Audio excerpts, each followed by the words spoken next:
I'm right here. I'm right here. Y'all can hear me. Press one. Good afternoon. Good afternoon, brother Jesse. Good afternoon, Letitia. Good afternoon. Good afternoon. Hope everybody is well. Peace to y'all. Peace to you and your family. Shout out to the miss.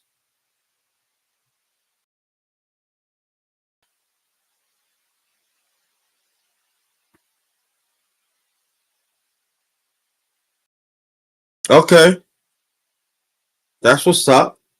Good afternoon again. Welcome to my channel, Underrated Darkness. Yours truly, the number one grinder, one of the best kept secrets on social media. This is the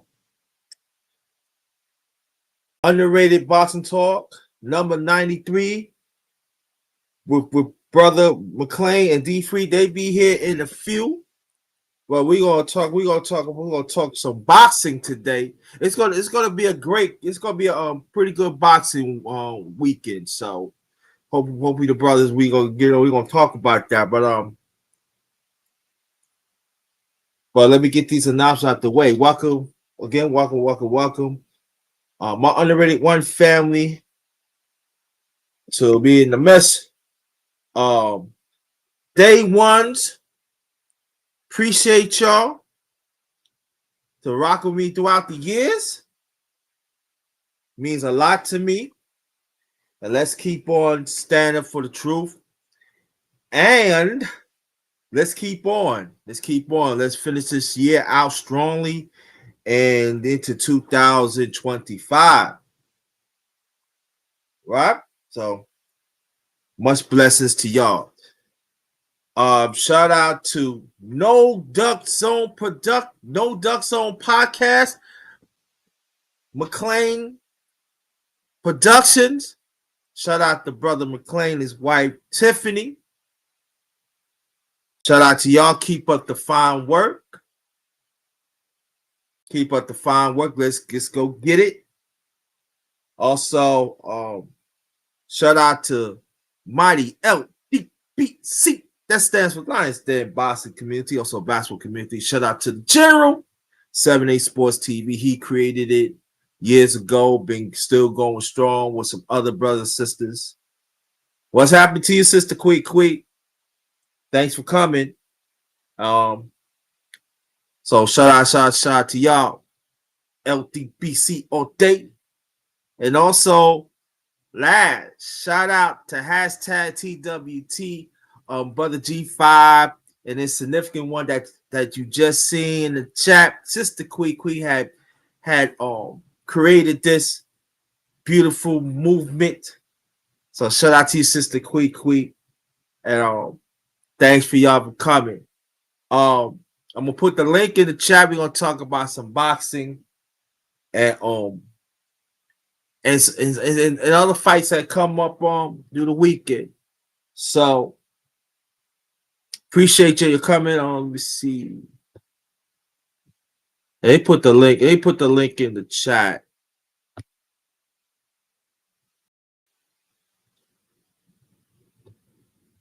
Before I do anything, y'all notice I haven't. Y'all notice I haven't sent the email through email. So we, excuse me. We're gonna try this. What's going on here? Why it's not connecting? Okay, hold on, family.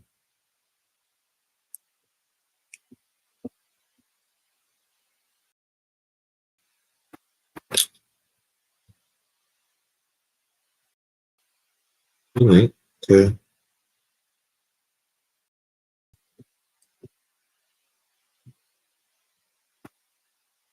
there it is.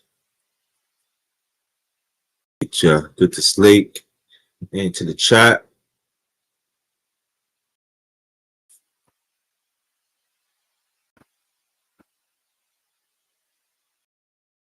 There's link right there.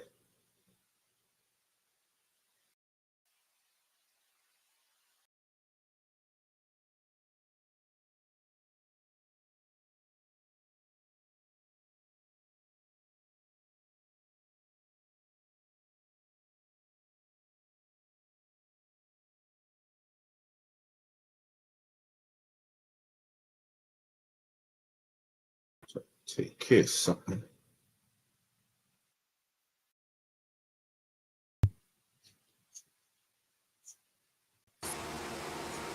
Good afternoon. Hey. Good afternoon.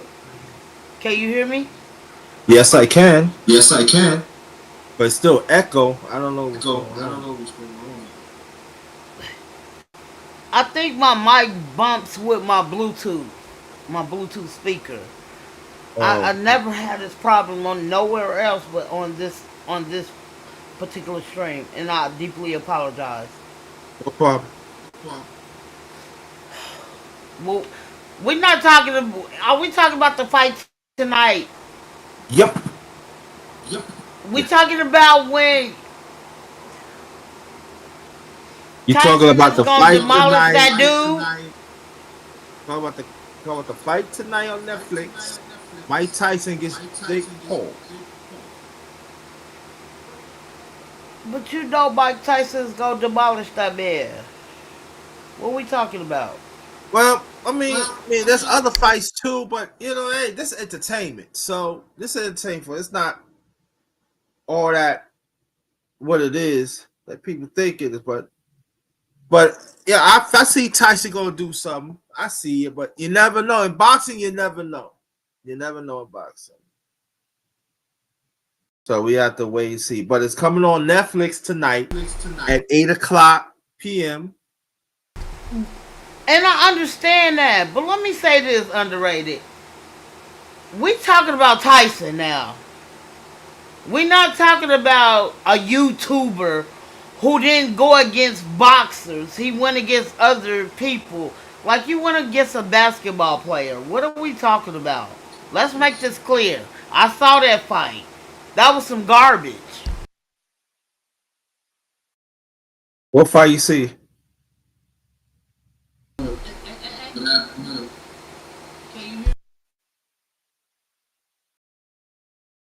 Yeah, he did, Jesse.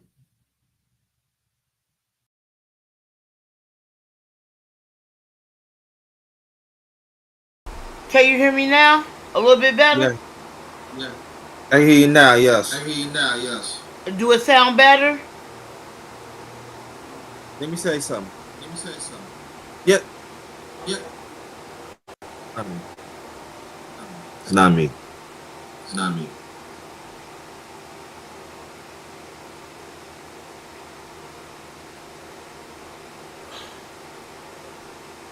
Okay, can you hear me? Yes. Okay, so my thing is that Tyson fight. I think he gonna beat him up. I ain't gonna lie. I might give them 2 rounds. That's it. Got That's you. all I'm giving them. And also, there's other fights tonight on the women's. Kate Taylor against Amanda Serraro. They fight for the undisputed welterweight title, and that's gonna be a good fight. And also, Mario Barrios get Abad Ramos. That's for the WBC welterweight title, and Nidra gets Whistle. That's middleweight. So we gonna Look, talk I ain't about gonna lie. most of I didn't watch none of those. I didn't. Anybody else could come up. I don't know nothing about none of those. I ain't gonna lie to you. All I was worried about seeing this Tyson fight. well, Cause Tyson looking good. He looking the good Tyson as look very hell. good too. Yeah. I was watching him, warm up. I was like, okay, Tyson, that's what's up. But I'm really not into boxing like that. You know what I'm saying? But I watch it once every blue moon. Especially if it's on HBO, cause I got HBO. In the summertime they show a lot of boxing.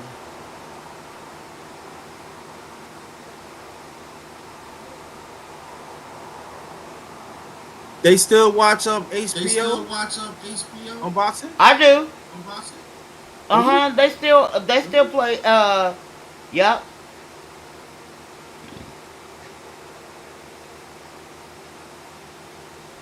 I didn't know that. I didn't know that.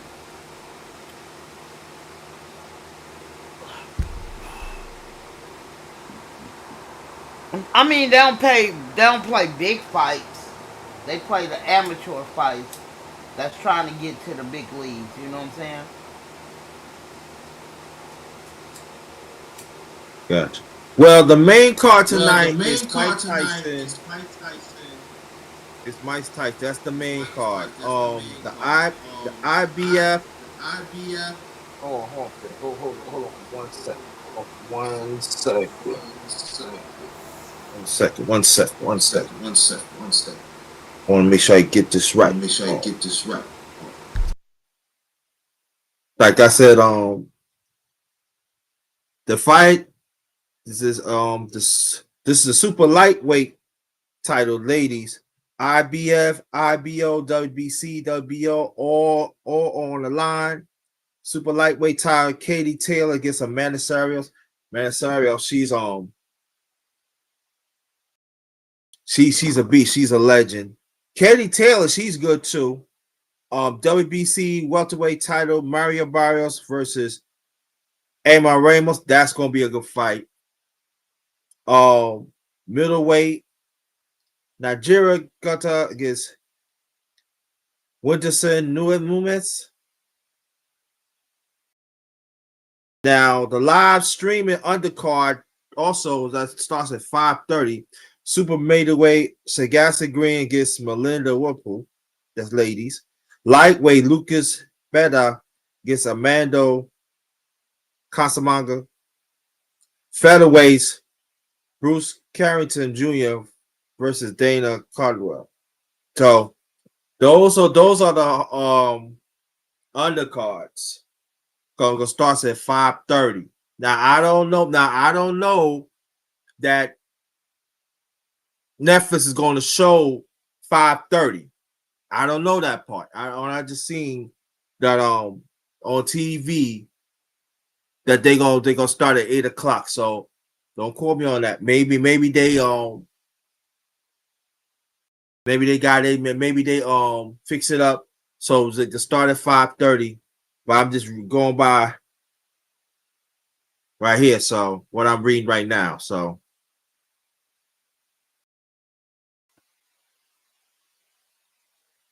Oh, I'm listening. so I don't know that. Like I said, I don't know none of them fighters. All I'm worried about is this the fight with Jake and Mike Tyson. got you. But it's gonna be some good fights tonight. It's gonna be pretty good. It's gonna be pretty good.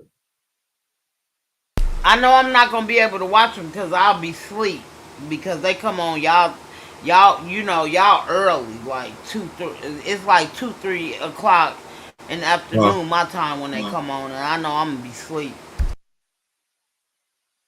Okay. But I know I can catch the recaps on YouTube somewhere when I get to work tonight. Mm-hmm. Yeah.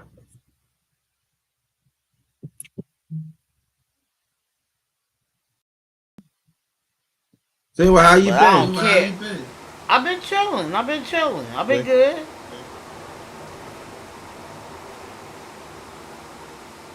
How you been? Okay. Ah. But yeah, but everybody's But yeah, going but for everybody's Tyson. going for Tyson. No, but the one thing about Jake Paul, I know he's a YouTuber, but he have a lot of money. He paid for all the fighters that's fighting tonight. So shout out to him. So can't get mad at that. So they get anything that No, deals with I think sports. he just tried back in the day. You know what I'm saying? You add the up and you rile everybody up until the end of the fight. That's how I feel. That's what I'm saying. So good for him. Good for him. And And be expected that you're going to see more fights like this on different networks. Like I said, I forgot the brother's name. I don't want Brother McClain come on. I'm gonna ask him. But some boxing is not real anymore.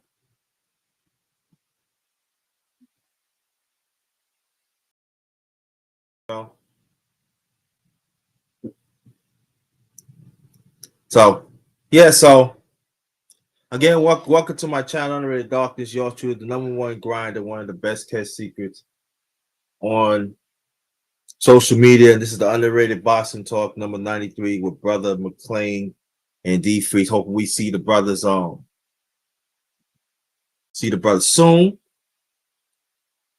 But so who's your favorite fighter coming up? Almost 2 hours. My favorite. I wasn't really a boxer. I used to watch wrestling all the time.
Sister Bonnie Rose, what's going on? How you doing? Welcome, welcome, welcome.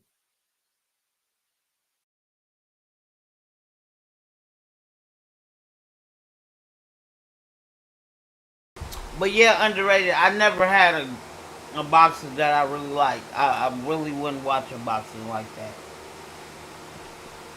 I grew up with regular TV, not cable. You know what I'm saying? So I got I you. grew up with watching wrestling and all of that stuff, and yeah.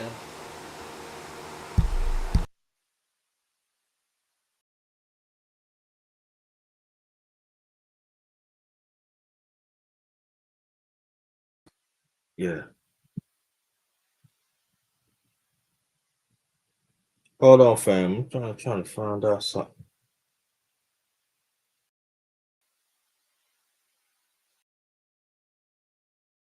Okay, Jesse, if he ain't come on, let me know. I can send the link out through the chat and everything. No problem. Thanks for coming on, Sister Bonnie Rose. But the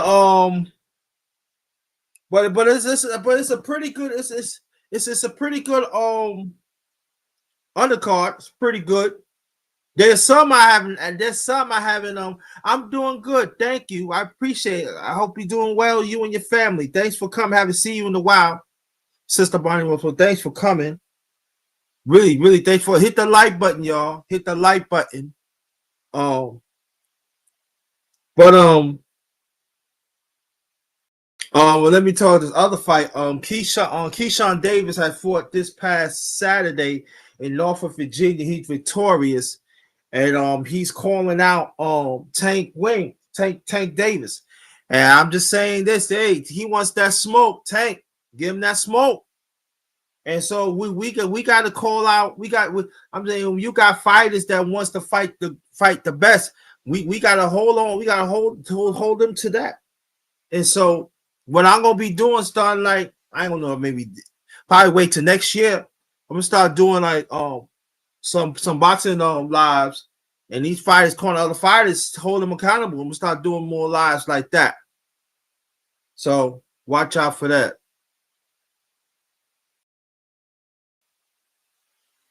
Hold on for 1 second. Hold on for 1 second.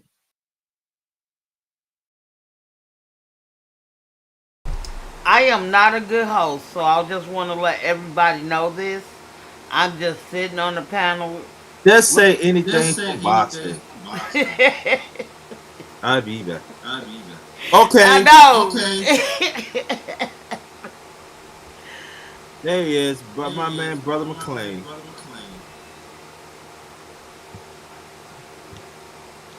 There's a link right there, brother. You come right on up. Wherever you have, wherever you can.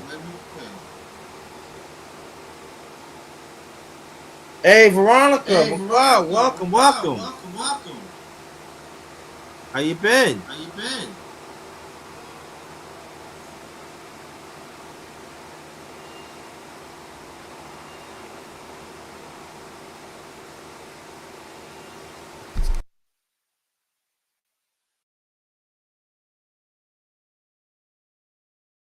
Welcome.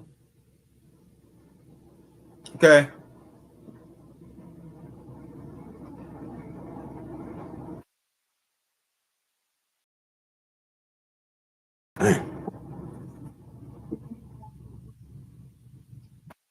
Why you won't join, Jesse? I'm on Jesse. Jesse, not he not a boxing fan. So, but he knows somebody come up. So, but we got Clarence McClain. He say gonna trying to get on. Tank Davis need to handle him. I don't know about that.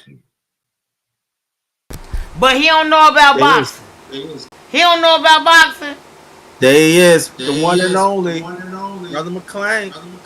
I want some of that. What's poppin', y'all? Salute, nephew. What's going on, DeFree? What's up with y'all? All right. Thanks for coming. Appreciate you. Yeah, no, I'm in my place of business, but still could come and holler at my brother. What's going on with you?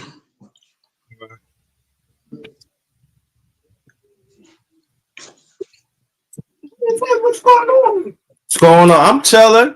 We talking about the fight tonight and the undercard. Yeah, it's gonna be a good one tonight, man. I'm dying to see my Brooklyn family in the building. Shoo. You know what I mean? Yeah. Amanda Serrano, you know what I mean? Them two right there are really the main reasons why I'm even looking at the card. Even though Mario Barrios is on there, I'm a fan of him. But my main reason for really watching tonight is not even the main event. I'm gonna keep it real with you. And I said it earlier. It's about seeing Amanda, Katie Taylor. We seen what the first fight looked like. That was a throwback. It was a classic. And to see what you do, you know what I'm saying? So to see my Brooklyn Knights, you know what I mean? It's gonna be a good one tonight, man. Yeah, it's gonna be a good one. Yeah, definitely. So I definitely want to touch on that. I know people want to talk about Tyson and Paul and stuff like that. I really want to talk a little bit about the undercard. You know, there's one to this the live streaming at 5:30 p.m. Super middleweight Sadisa Green against Melinda Walpole. Lightweight Lucas Mathia Beheka against Armando Casamanga. And the featherweight Bruce Carrington Jr. versus Dana Cudwell. Yeah, I couldn't pronounce those names, so I'm trying myself. That's under the 5:30 undercard.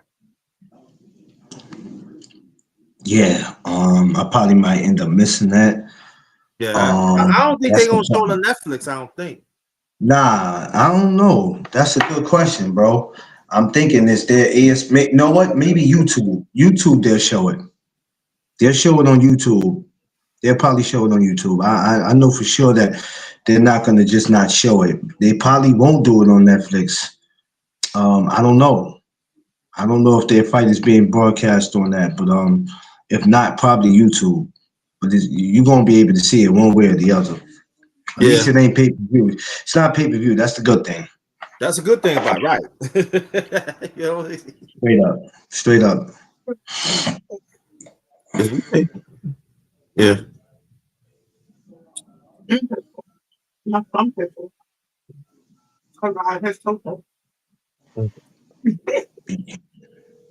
Yeah, BK. Yep, that's where I'm from. BK. Yeah. Shouts to Brooklyn. Maryland stand up. Bronx stand up. Yeah, shouts to BK, Marcy, Tompkins, Summit, Bushwick, Brownsville. You know what I'm saying? All that. East New So when York. I'm looking it up, it's saying it's on YouTube. Am I Yeah, wrong? exactly. Yeah, that's what I'm YouTube. looking up. I figured it would be YouTube because they not going to just not show it. So YouTube would be that's I figured that. That's why I said that they was going to have to show it on YouTube, which is cool. That's better for me. Because I won't be moving around in the streets. I'll be home. I'm going to get Tip something to eat, and then by the time she get home, it'll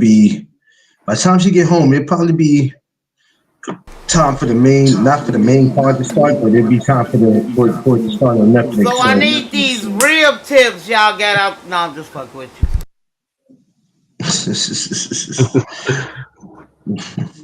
Yeah, so that's what's going down, man. It's a ill week this week, man. But we gonna get out there some fun. Yeah, and then the other fight is tomorrow. What's the fights tomorrow? Let the people know. So I know it's Bar Barboso versus Ramirez. We got Zapata versus Tevin Farmer. Who else is on that card? Of course, the main event is Zerto and Billy Smith, I believe, however you say his name. I know it's Smith. His last name is Smith. Matter of fact, wait a minute. Before we go to that card, I believe, if I'm not mistaken, for today, Sadasia Green is she on today's card or tomorrow's card? I think it's tonight's card she's on. Look that up for me. Look that up for me again, Underrated. I think Sadasia Green is on tonight's card. She is. She on the tonight's card. See. We was mentioning all these people, and I done forgot about her. Shadasia's a beast. She only, for what I know, she lost to French on Cruz in her last fight, which I believe that was the last fight she had. So I'm looking forward to seeing her come back. One day I'm looking to get her up on the live, man. She used to come up on the live on Instagram. So I'm looking to get her to come up where I could do a chop up with her. That would be dope. So yeah, it's a live. We got a live week, man. This week gonna be amazing, man. I can't hold you, man. Nothing to complain about. Like I told you earlier, it's gonna be dope this week. Yeah. Yeah, it's up to I mean, the boxing week. I mean, we can't complain now of this week of boxing. We can't. I mean, but somebody always finds, some idiot always finds something to complain about because we live in a complaining world. It's what people do. It's in their nature. They get their rocks off by complaining. You know what I'm saying? They won't complain to their wives or husbands, but they'll complain to you about some shit. That's the world we live in, bro. I look past all of it and just be like, okay, whatever. You know what I'm saying? If you ain't happy with something, you gotta correct it. Yeah. It is what it is, but it definitely is gonna be a great night tonight. And like I said, I told you earlier, man, I ain't gonna fake the funk and act like this was something I always wanted to watch, man. I wasn't really entertained by it, and still kind of not, but at the same time, I'm just gonna sit and enjoy myself. Because there's other fights on there that are great, and when Katie Taylor and Amanda get in there, oh man, that's gonna be something. Yup. Oh man, somebody gonna get beat to sleep.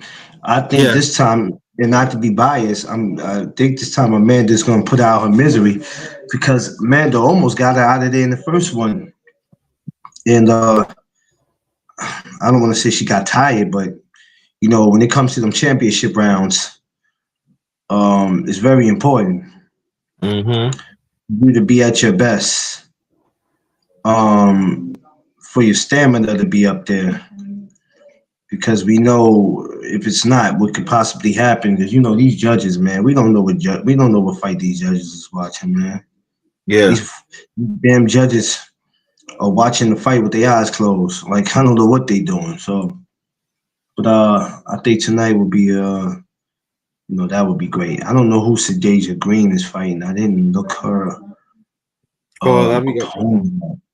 Yeah, I didn't look her opponent up. But as far as everybody else is on the card, it's gonna be a good one. I hope Shu go out there, he do his thing. It's gonna be good, man. Get past the day so we can get tomorrow. Yeah. Trying to damn. I just had it right here. These phones, man. You're bouncing me out. Oh, when I get to it, everything. Yeah. But I want you to go subscribe to my brother Clarence McClain of No Duck Zone No Duck Zone Podcast. podcast, baby. Yes, Yo, sir. he keep doing his thing. Like, Please go share, subscribe. subscribe, baby. Go subscribe. Yeah, He on yeah, go Facebook subscribe. and also he on Instagram. Yeah, No Duck Zone on Instagram. No Duck Zone podcast, YouTube. Go check it out. McLean's Promotion is one of the hottest Facebook groups is out right now. You know what I'm saying? Can you Great drop group. the link for me? I ain't gonna lie, I'm not the most. No, I'm just like this. But can you drop the link so I can subscribe?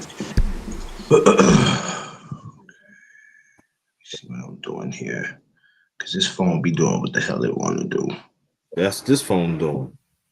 I'll tell you, this phone be doing I it. think This all phone. phones are females. They on their period. They do what they want. Yeah, I think that's No, it. no, It does. see now. See why you gotta say that and I was hungry. See, now I'm not I'm gonna hungry. put it in. I'm gonna put it in the private chat. All right. Okay. Yeah.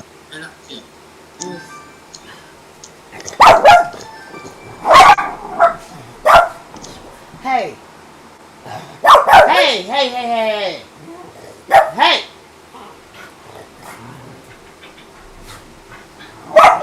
I'm gonna beat you slowly. Be quiet. Be quiet.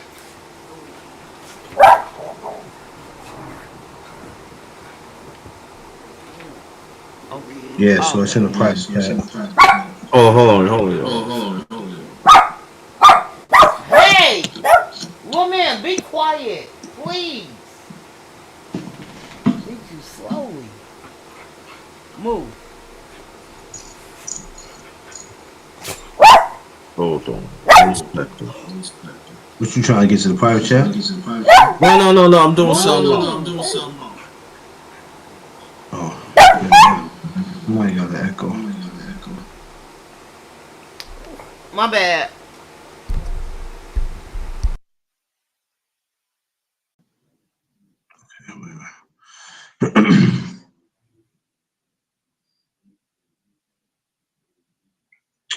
Oh, I'm getting the itis already. This is crazy. Oh no, don't do that. Yo, listen, I ain't had nothing but I went to Wingstop for the first time ever Get and out got of me here. something. So yeah, I'm with my mentor. I'm with I my got mentor right now. We just kicking it. We on Third Ave. So after this, I'm finna go get Tiff some blimpies. She a sucker for blimpies. yeah, I got you. You know what I'm saying? But my baby want blimpies. I'm going to get a blimpies. She didn't ask me for it today, but she be craving for it. So I'm a surprise of the day when she come. Now I ain't gonna say when she come in. I probably gonna take it to her job because that girl don't eat. That girl don't wait till the last minute and want to eat. And I'll be like, yo, you gotta stop doing that. Please put the in the chat.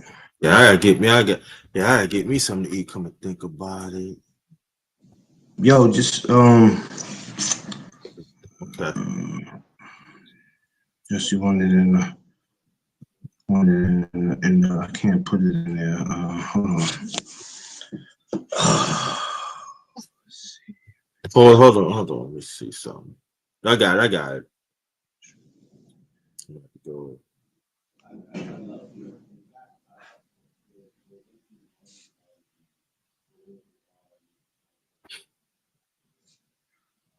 Nope. Let me go back. I'm about to make a fatal mistake.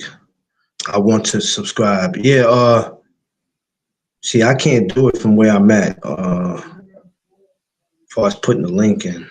No, that's all right. I already put the link in the chat. For me? You put mine in? Yes. That look totally different. Damn. My bad. I'm trying Yeah, to subscribe on my other channel. Home and it won't let me. So I do Okay. so that's brother. Matter of fact, let me matter of fact, brother DeFree, welcome. Let me make sure who. Well, that's free. Freeway. Nope. That's freeway. We still hustle till the sun come up. Crack a 40 when the sun go down. Free know what we do is wrong. He know what we do is wrong out here.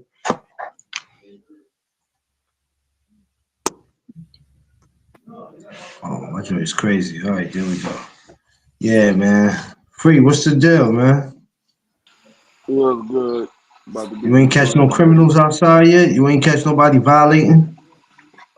Yeah, I'm about to lock Dream up soon as he get off the bus. No, that's crazy. That's crazy. You're out of pocket, sir. You are out of pocket, sir. This is about the freest I've ever saw you, man. I thought you'd have been busy today. Jesse You said Paris, what? thank you. I appreciate you for subbing. Thank you. Thank you so much. Thank you. Appreciate everybody that's going to subscribe. Appreciate y'all. Thank you so much. I'm got tired for the day. This is crazy. I haven't even been outside long. Mm. Tell you, I ate that sandwich Yes. from Wingstop.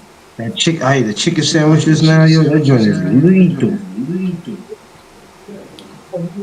Be sure to subscribe to my channel. So I Um, subscribe. Both of them is me. The Aquafina and the Letitia. There you go. Aquafina is my original channel. That's what I go by. That's what I do all my lives at. okay, But then got you. I subscribe to Letitia too. Oh, okay, So okay, just let you know. got you. I'm gonna be on the lookout for that. I wish I'd have had my tablet because I'd have been able to go look at everybody, but I just got my phone with me today, so Just long as you know, I'm just letting you know I subscribe to both of your channels. I thank you mean, so much. you welcome, sir. You really are. So subscribe to my channel, Roby. I ain't gonna be able to subscribe to it now. I have to wait because there's no way for me to subscribe right now. Who you talking to I me? ain't got no. So there's somebody in the chat. Oh, I hate not subscribing to people when they subscribe to me. Now I'm gonna have to figure out how I'm gonna do it. Matter of fact, give me a second. I'll tell you what I'm gonna do. I'm gonna leave and come back in. Underrated. Got you. So I can see his. That's how I do. I'll leave and come back and then I'll subscribe to his channel. Hold on.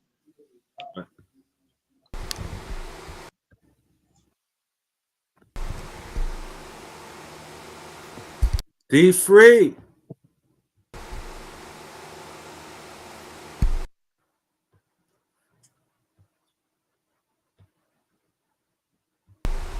How you doing?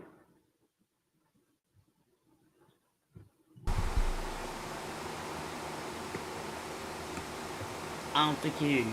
Let me ask you a question, Underrated. Since we on, I'm sorry. He looked like he hear you now. Go ahead. Oh, he dropped down. Why when you come in my chat, why you don't ever come on the panel? Gonna be late, and I'm doing taking care of some things.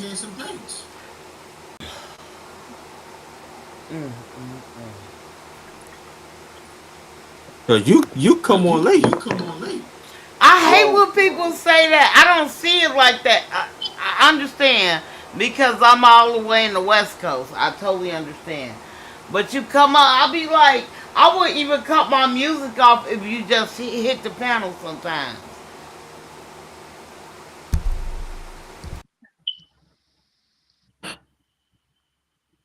Okay.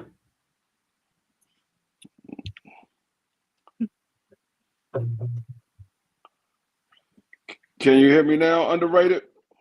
Yes, sir. Okay. Okay. Been one of those days the internet be acting up. Jazzy.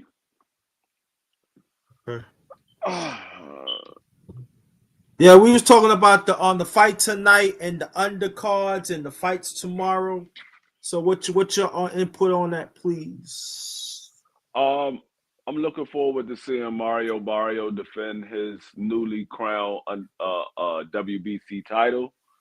I'm looking forward to see how Shushu handles this opponent he has this tonight, and I'm looking forward to the Amanda Serrano and Katie Taylor rematch. Jake Paul and Mike Tyson. I don't really care what happens in that fight. I want Mike to knock him out because I just don't like Jake Paul, but I could care less what happens in that fight. I agree about. I don't like him either.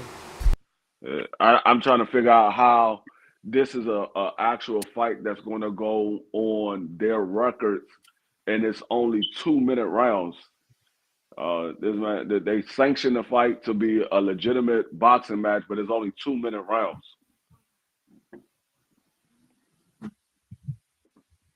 And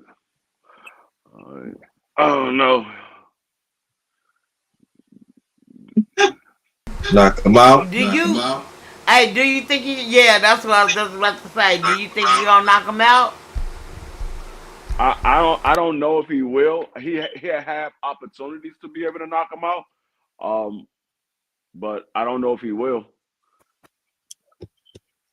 I mean, But did you see him spine? He still look good. No. Mike Tyson still Mike Tyson. He still got the power and everything, but we got to remember this is a 57-year-old man going against somebody who's what 25, 26 years old. So Yeah, almost 30 years old. right. But don't let the old people fool you. You remember when, you if you got younger boys and they try to come at you, you really have to put it down on them. Yeah, no, What's no. the difference? I think Tyson will have the opportunity to do it. The difference is Jake Paul. Come here. Jake Paul has been training to be a fighter. Right.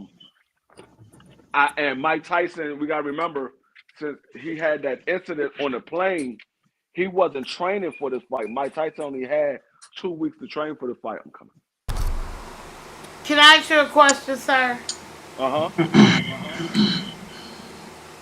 Okay, if Jake Paul, okay, I understand he was training to be a fighter, whatever. Look who he fought before he came to Mike Tyson. Are you serious? You said what has he fought?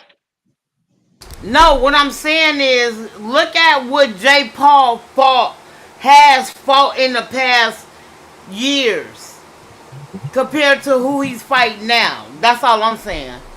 No, we looking at Mike Tyson as the Mike Tyson that fought in the 80s and the 90s. Right. This ain't the same Mike Tyson. This It's is not. the Mike Tyson. But I'm not looking at him like that. I'm just looking at him always being the fighter. You can't take the fight out of a person. No, Period. you can't take the fight out of a person. But the thing is, the older you get, you start to lose some of that. You start to lose some of that that I stuff that made you great. You lose I the think you do reflexes. lose a little bit of it, but are you serious? Do you see how he's No, spawning? He's no. looking good as hell. Akafina, understand what we talking about. Tyson has not really fought professionally for years. Jake Paul had been consistently, and I'm saying the age difference plays a role in. So you have to understand it. That's he explaining to you. Okay, Yeah. okay, When you but got when look you who got a he fought though. He didn't fight no real fighter. it doesn't matter the opponent Come that he on, fought. man. That's It just doesn't like being on the street. This is what I'm saying. no listen. It doesn't matter the opponent that he's fought. You got to remember Mike Tyson hasn't been active. That's the one thing that most fighters need. They need to be active in order to be at their best. Mike Tyson is an old man and he hasn't been active. Jake Paul is a young man, regardless of the opponents. He's been active. Right, That's the but you're thing jumping down her throat like she can't be entitled to her thing. I'm not saying that. come I'm here. not talking. No, I would never take that away from nobody. Hey, everybody' opinion to me is fair. That's what I do on my own channel. Nobody's opinion is wrong. But in the meantime, well, how we don't know this man been already working out, still doing spawns all this time, regardless if He's, he ain't been out there. he Let's said make he that clear. he said he couldn't do it because of his incident with the heart failure that he had on the plane. He couldn't do it. The pressure, the doctors wouldn't allow him to do it because he could have another episode. So it's not something that we believe. This is something that came out of his mouth. But let's make that clear. And I'm not disagreeing with you on that. But how we don't know what he's been doing, regardless of what they told him. You know, people always, especially black men, you can tell them what to do, they still gonna do whatever they want to do. And there's nothing wrong with that. I'm not saying it's something wrong with that. But in the meantime, between time, a doctor can tell you whatever you want, and you still do what you do. That man spawned it. He don't have, dude don't have hands like dude. He don't have, like he reminds me. Let me tell you something. I remember when he was in the Olympics. Nobody, he still got them same hands, regardless of No, anything what anybody's Okay, saying. I got you. no, yeah, he still has the same skill.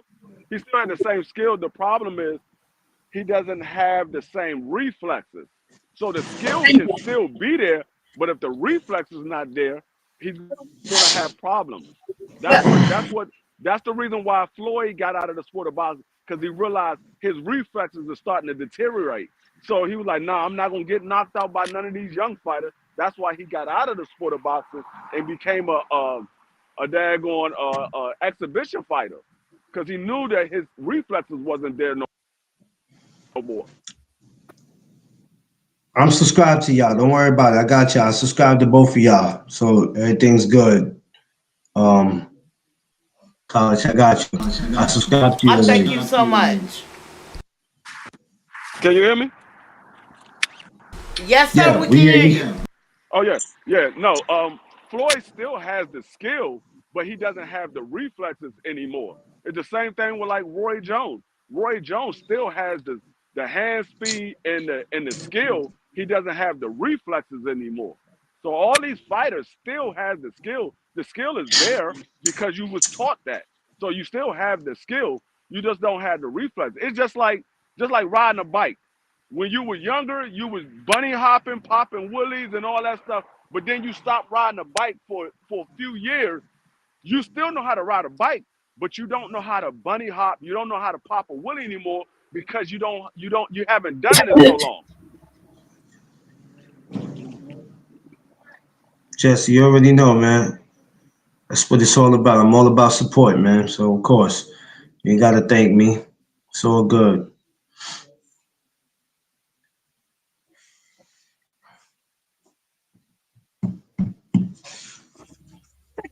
It's all good. It's all good. It's fight night. Hey, look, I understand where you're coming from, sir. I promise you, I do. Like, but I think if he don't demolish him, he gonna win regardless. I don't care what nobody say. I've been watching him spawn for a while, and he still look good for his age. That's my thing. Like, I feel like he hasn't. Jake has not fought a real fighter. To me, he hasn't. That's just my opinion.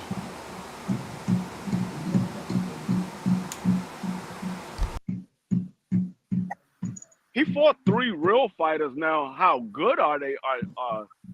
That's another level. But he fought 3 real actual boxers, and 2 of them he beat, and 1 of them he lost to. So he's fought real boxers before. It's just how good are they? I mean, that's another thing. You welcome, I did, bro. like I said, Anytime. Welcome, Eagle they did. Eagle fan. Yes, she did. When you was coming down the hill.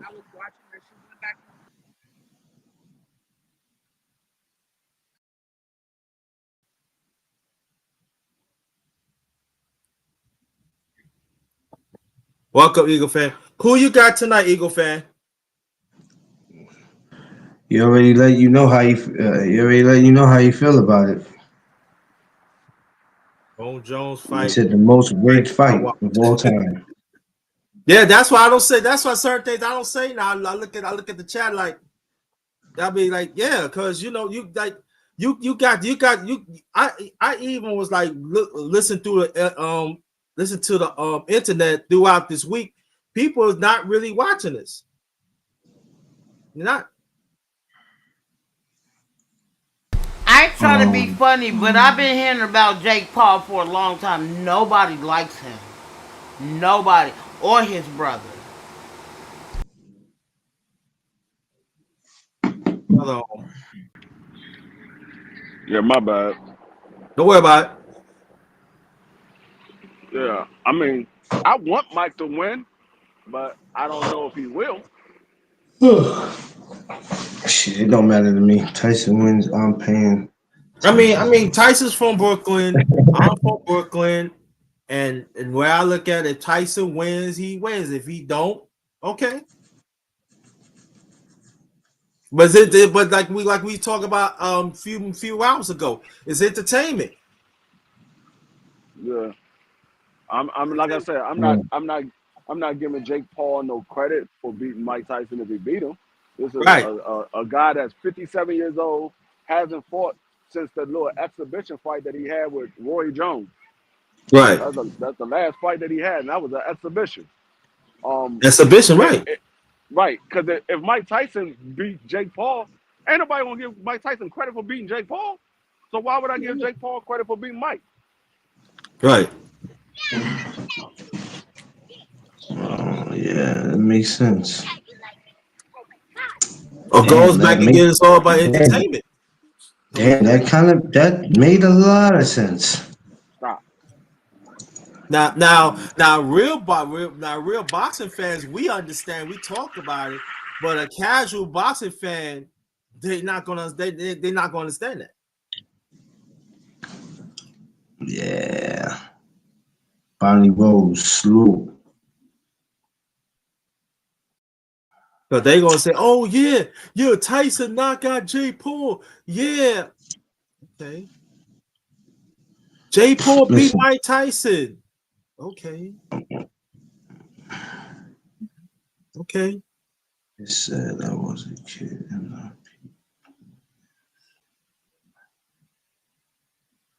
Yeah, man. Look, whatever happened tonight happened, man. It happened. It ain't gonna change how I do my content. You know what I'm saying? I'm gonna still do what I do. You know what I'm saying? But Ain't I gonna said the change. undercard. I tell people check out the undercard is where's that?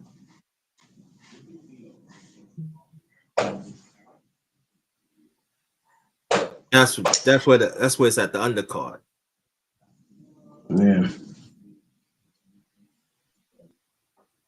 So let's talk about on the what fights that you're Which fight that y'all looking for 2025? I want to see him fight somebody like Raymond Muratalo. Who? Like I said Who's last on night, who? we was talking about this on my show yesterday. He's supposed to call out Tank Davis. That's what he's supposed to do because he's an upcoming fighter. He's moving up in the class in the division. He's supposed to call out Tank Davis. Should Tank Davis fight Keyshawn Davis next? No. That man got 12 fights. That man hasn't fought anybody near the level of a Tank Davis. Tank Davis should fight the fights that he's going to get credit for. Nobody's giving him credit to fight Lamont Roach. What's the difference between Lamont Roach and Keyshawn Davis? There's no difference. Lamont Roach is a division champion at 130. Keyshawn Davis haven't even sniffed a championship bout. He hasn't even fought anybody who outside of old washed up Pedraga. He hasn't fought anybody who was a former champion. Pedraga was a former champion years ago. Pedraga hasn't been a champion since 130. That's the last time Pedraga was a champion. I'm sorry, 130. Was it 135? It might have been 135. He was a champion again. After he lost the Tank, he became a champion again and then lost it again. That was the last time he was a champion. But nah, Tank Davis ain't gonna get no credit if he gets in there with Keyshawn. Now Keyshawn wants to get in there with him. If Tank Davis make the fight, so be it. Mm-hmm. Would Tank Davis get credit for being Keyshawn?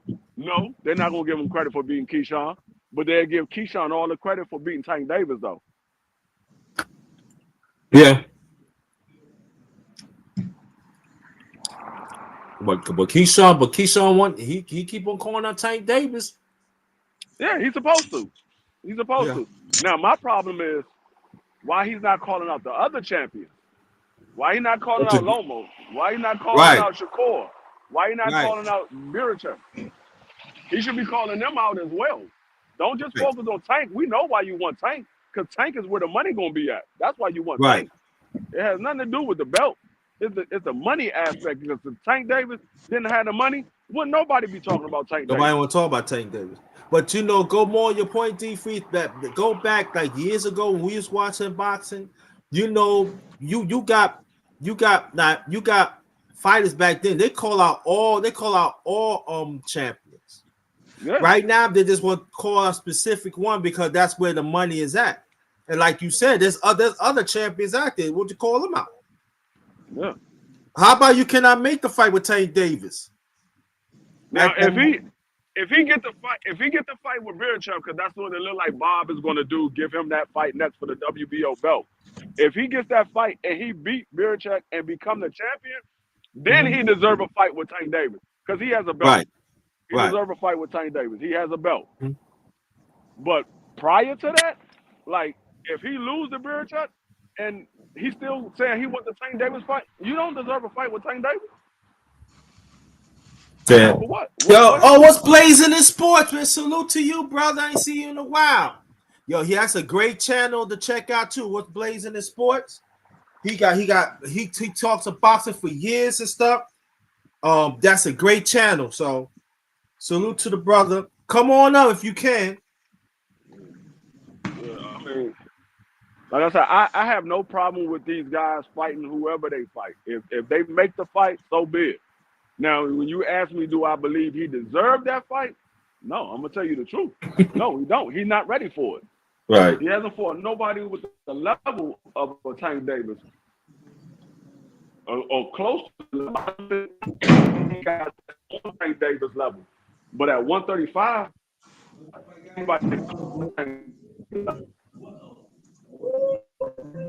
like he need to be looking at Andy Cruz. Need to be looking. You're breaking up bad, bro. As an amateur. Oh no, I'm going back outside. Okay. Can you hear me now? Yes, sir.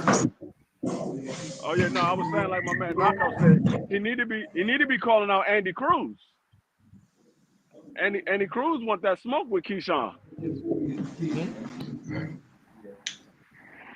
And Keyshawn lost to Andy Cruz in the amateurs at the Olympics, and everybody was like, "Oh, that's the amateurs." The one thing that people fail to realize, fail to forget about, Keyshawn was a pro. He went back to the Olympics as a pro and lost to Andy Cruz. He had like 3 or 4 fights prior to going to the Olympics and losing to Andy Cruz. He was a pro. He wasn't an amateur anymore.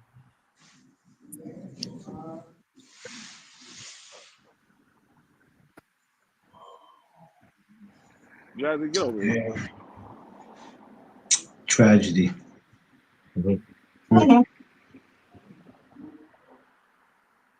Damn tragedy. You said tragedy. Yeah. It's a tragedy. Breaks my heart, DeFree, to have to hear stories like that. Breaks my heart. Damn, Keyshawn. Somebody has to tell him about his behavior. My man Knockout said it best. Andy Cruz is the reason why Keyshawn don't wear gold chains. He only wears silver. That's all he know how to wear. Silver. Oh man, not silver. Damn. Silver. Andy Cruz Let is me the reason why hold on, Keyshawn underrated. don't wear Let me gold tuck in chains. underrated. Let me tuck in chains underrated. It's silver. No, you good. Tucking my chains. Jesus Christ. That's crazy. He said Andy Cruz is the reason why he don't wear gold. He only wears silver. That's crazy. Bars. Bars. But everybody said, well, Andy Cruz hasn't done anything for Keyshawn to have to fight him. Keyshawn hasn't done anything for Tyke to have to fight him. Well, my problem with that is everybody talks about what somebody has, what they haven't done. My thing is this: throw all their asses in the ring. I don't care. Throw them all in the ring. I don't care who wins, who knock who out, who get disqualified. I could care less who get hit with a chair. I don't care what the scorecards is. Throw all their asses in the ring. No, but the thing is, they say Andy Cruz hasn't done anything. Okay, Keyshawn hasn't done anything to deserve a Tank Davis fight. Right. Ain't nobody doing that. Everybody in boxing ain't doing nothing right now. I'm ready to fight everybody. The whole damn boxing ain't doing nothing. The way I look at it like this, if they should do a tournament of pick 6. Man, listen, bro. I said that, but they ain't gonna do that shit, man. If Turkey Ali Sheik wanted to, he could have put something like that together, like something that we seen Andre Ward and them do, or what we saw Bernard Hopkins do in them when he was fighting Trinidad. Because I think that was a tournament too, if I'm not mistaken. That was a tournament too, Free, wasn't it? Yeah, that was. It was a tournament. Yeah, that was. But they won't do it now. These guys today are too.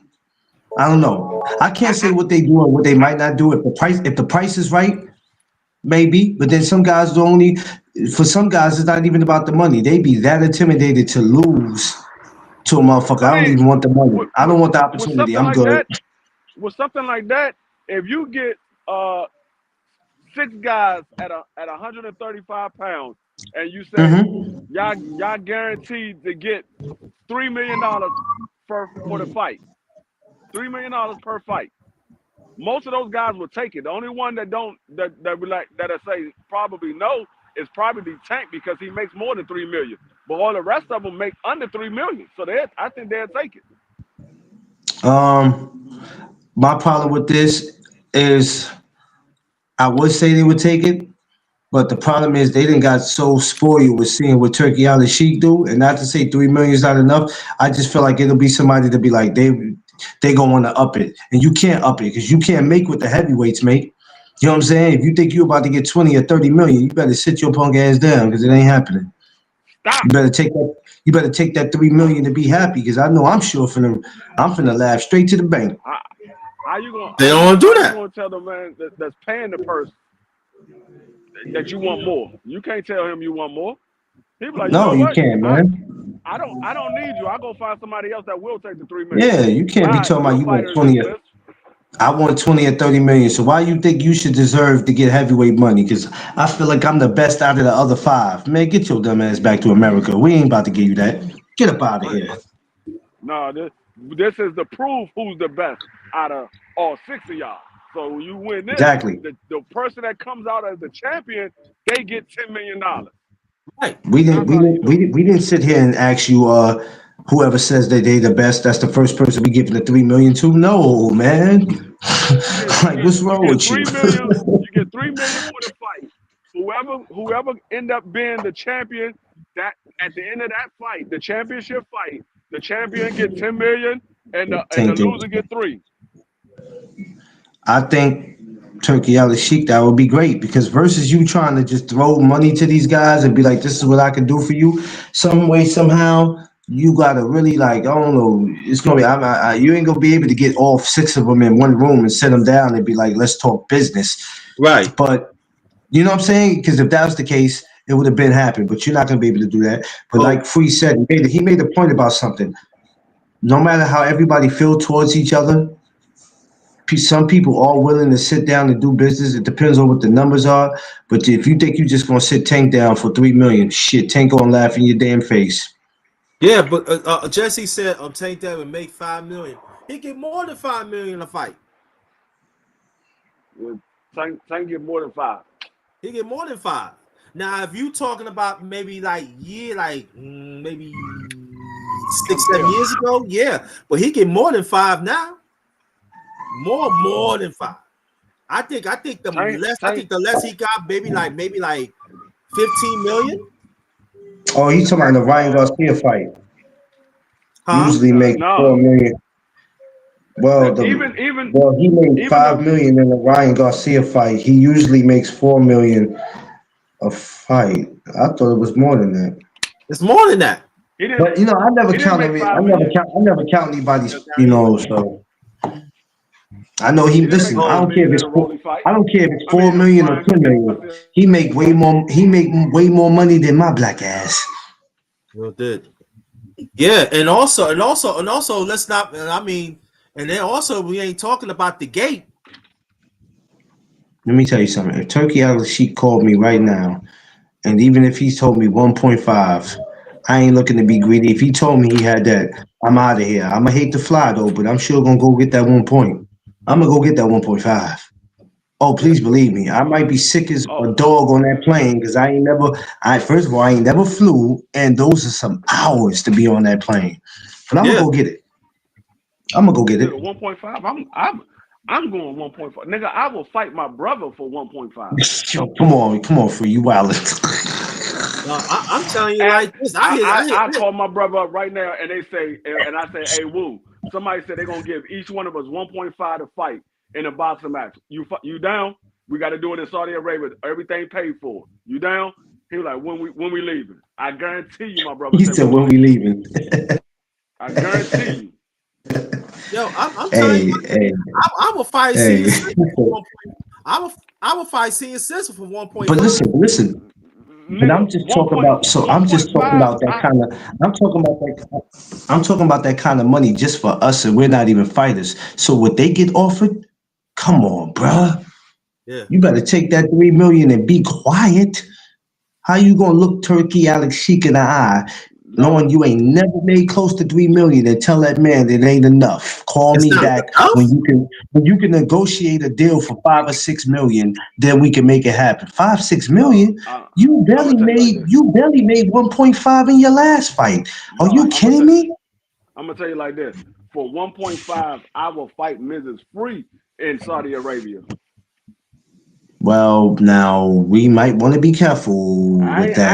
I ain't say I was going to land a punch. I said I'll fight her. She gonna hit me one time, I'm gonna go down. No, but brother Tom, it depends on the fighter too. But honestly, I get what you're saying. It depends on. Well, you know what? To me, it ain't about how much Tank make, but I just know that when people are up against him, it ain't. It you know, they gonna make their bread. They know what they doing. There's certain people like why you think. And Floyd said this years ago. I remember Floyd said this in the interview. I think this was either after De La Hoya or before Hatton, when he said, and I didn't think about it till after, he says the reason why people call Floyd Mayweather out because they know once they fight me, they're gonna get their biggest payday. And it was the truth. They would get their big. No, look at how Marcus Mondano's life has changed after fighting Floyd. Floyd, yeah. Look how his life changed. And also Another example. Look at George Kambosos, man. After fighting, he got 20 million against Devin, but in both fights. You know what I'm saying? And then he just did I don't know how much he made in the Lomachenko. It's not business, but just those 2 fights with Devin alone. Come on, bro. And also, These dudes, let's look at the fighters that Canelo, the fighters who fought Canelo. Yeah, well, that's why Canelo always say payday. Payday. Yep. Yeah, you will get your listen, man. Your man Edgar Berlanga was walking around the other day. He was walking around the other day watching on his. I'm like, Jesus Christ. It's different. It's different, man. It's just different. You know what I'm saying? But hey, I would love to see Turkey Alex Sheik do that. Start with the guys at 135. And the lower divisions always are the most exciting divisions anyway. But if he can actually get something done like that at 35, I would love it. But eventually these guys are gonna have to see each other one way or the other. You can't think that because you move up to another weight class, this is how I can get away from this guy. And then when this guy goes to that weight class that you at to try to come see you, you want to keep moving or you want to keep making excuses of why you don't want to fight him, or you start asking for more money. That's what happens when you get to Turkey out of the sheet. They get real greedy. See, he can give us money over there that we can't get over here. So if I feel like I'm worth 5, 6 million, 10 million, hey man, you got it right. So give me what I'm asking for. But business don't work like that. Business don't work like that. I can't just give you something. It don't work like that, bruh. You gotta earn that. But the thing is, nobody's actually told Turkey outside of Tank Davis. Tank Davis never even gave him a amount, but nobody has told Turkey, "Nah, I don't want that amount." No, they're not. Mm-hmm. No, they're not. But Tank Davis is the only one that declined Turkey's offer. He said, they said they wanted to make the fight with Devin Haney. He told me, "Well, give me 2 Ferraris." Turkey said, "Which color?" Tank Davis never responded again. That sounds, well, I ain't got to say what that sounds like. Whew, boy, 2 Ferraris. Mm-hmm. What up? Salute. Salute, fam. Salute. Hey, big brother. How Salute, you doing? Diggly. Hey, how you doing, man? Fine, thank you. I hope everybody doing all right. I'm sure everybody's just like, all hyped, anticipating the fight between Tyson and Paul. I swear to God, man. That Jake Paul, he's getting mad disrespectful, man. He's getting mad disrespectful. I wanna destroy him. I wanna hurt him right back. Yo, Logan, if you want some, I'll deal with you later. But let me deal with your little brother first. Everybody's gonna get some. Just wait your turn. I've been practicing all day. I've been practicing all day. Can't get the pitch right. They better leave Mike alone. Yeah. Eddie Griffin said it best. Keep Brownsville sleeping. Yeah, Eddie Griffin said it best. I remember back in 2011, he had a special called "Tell Him I Said It," in which he quoted his grandfather, where he said, "There's some people in this world that deserve a whole lot of leave alone." You know what I'm saying? There's people in this world that deserve a whole lot of leave alone. There's some. I'm gonna take you back to '94. Even Martin Lawrence talked about this situation about like how ladies love fighters. If y'all remember that comedy album Talking Shit, he asked the crowd the question: if Mike Tyson smacked my lady, should I go fight Mike Tyson? No. I'm gonna break a fight up. If Mike just slapped my lady right in front of me, I'll be like, "Yo, Mike, hold up. What happened, man? What'd she do?" Right? Man, she does that all the time, man. You go about your business, brother. You're already enough trouble as it is. Girl, what's wrong with you messing with Mike Tyson? He's got a lot on his mind, man. And let me tell you, and there's another story. Back in the 1990s, you remember Rough Riders? I know you remember Rough Riders, right? How can I forget, man? Right. Shout out to the What happened was at a gathering, Mike Tyson was messing with E. He was messing with Eve, and so Eve went with the Rough Riders. With Rough Rider, he said, "You gonna take Mike Tyson? No. We ain't gonna touch that." They were arguing because remember, it That's was on true. Drink Champs. They were on Drink Champs because they remember they asked Styles what it was, and then when they asked Kiss said, like, first of all, it all started when Mike was looking at Eve because Eve was fine. He's like looking at Eve and going like, I swear to God, I'll fuck the shit out of you right now, Eve. He would have fucked the shit out of her. She would not have been right after that. He would have tapped that ass, and that ass would have been deflated after that. That ass would be will no longer be able to be tapped after that. But the thing is like Styles was saying, like, they wanted to jump Mike, right? But they were arguing over who was gonna take one for the team so the others could jump him. This guy got knockout power. Nobody wants to take the hit. No. Everybody wanted to jump on him. Everybody's scared of Mike. I mean, I remember a story about like Godfrey, the comedian Godfrey. There was two situations where he met a girl he used to be involved with who was with Mike, right? And she was waving out and said, "Hey, Godfrey, what's up?" And she wanted to hug him and everything. But he's like, "Whoa, not in front of Mike," because Mike would be asking, "Yo, how do you know this motherfucker? How do you know this cat?" He was scared like that. In fact, Godfrey even said that Mike Tyson's the only dude he knew who could look gangster while licking an ice cream cone. No. Ain't nobody saying shit when Mike's licking an ice cream cone, man. Because you know how people be talking shit about when you're eating an ice cream cone, like it's like a soft serve ice cream cone. Everybody be talking shit, but if you saw Mike Tyson eat one, you like, leave that motherfucker alone. Because there are some people, like when he travel around the world, still try him. Why are you doing that for? No. I mean, what was it that one time I remember, like, Mike Tyson has his own podcast, right? If you had him and he and Evander Holyfield were together, right? Mm-hmm. But now they're older, they're like wiser, they're outside, they're out of the game. They can sit down and talk about what happened, everything, sort shit out, and they could just squash it, make amends and just set things right, But if they were in the ring, because like remember Holyfield, I remember he tried to fight one time. He tried to come out of retirement, but he was too old. He's not what he used to be. If y'all remember when he fought, what's his name, Vitor Belfort? Oh yeah, UFC guy. Uh-huh. That didn't go well. No, because remember Evander Holyfield is how old now? Well, even at the time before Holyfield. Excuse me. Yo, he come back. Holyfield's in his 50s. I think he's a little older than me. Yeah, Holyfield is like 60 something. Oh, yeah, okay. Yeah, he's older than Mike. Mike is 57. Mike is 57. Holyfield is like 60. When he fought Michael Moore and Riddick Bowe, he was having.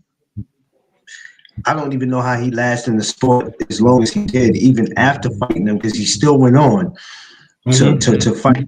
If I give anybody they props, hands down, I would have to say Evander's probably one of my favorite also at all time. Yeah. Not just because of how he fought, but God gave him strength to continue, because let me tell you something, he could have died in that ring. You start playing with you start playing with your heart, it can cost you. Doug, so, I mean, just to pick up what to piggyback what you said. I remember if y'all remember the trainer Teddy Atlas Jr. Atlas Jr., if y'all remember him, okay. He did a podcast. He was on Joe Rogan's podcast one time. He talked about the difference between Tyson and Holyfield. The difference between them was this. Holyfield learned how to overcome adversity because he learned from a young age. You can't back down.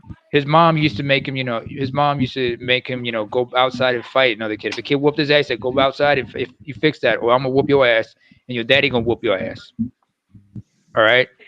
So Holyfield learned how to overcome adversity from a very young age. That's where he developed that heart.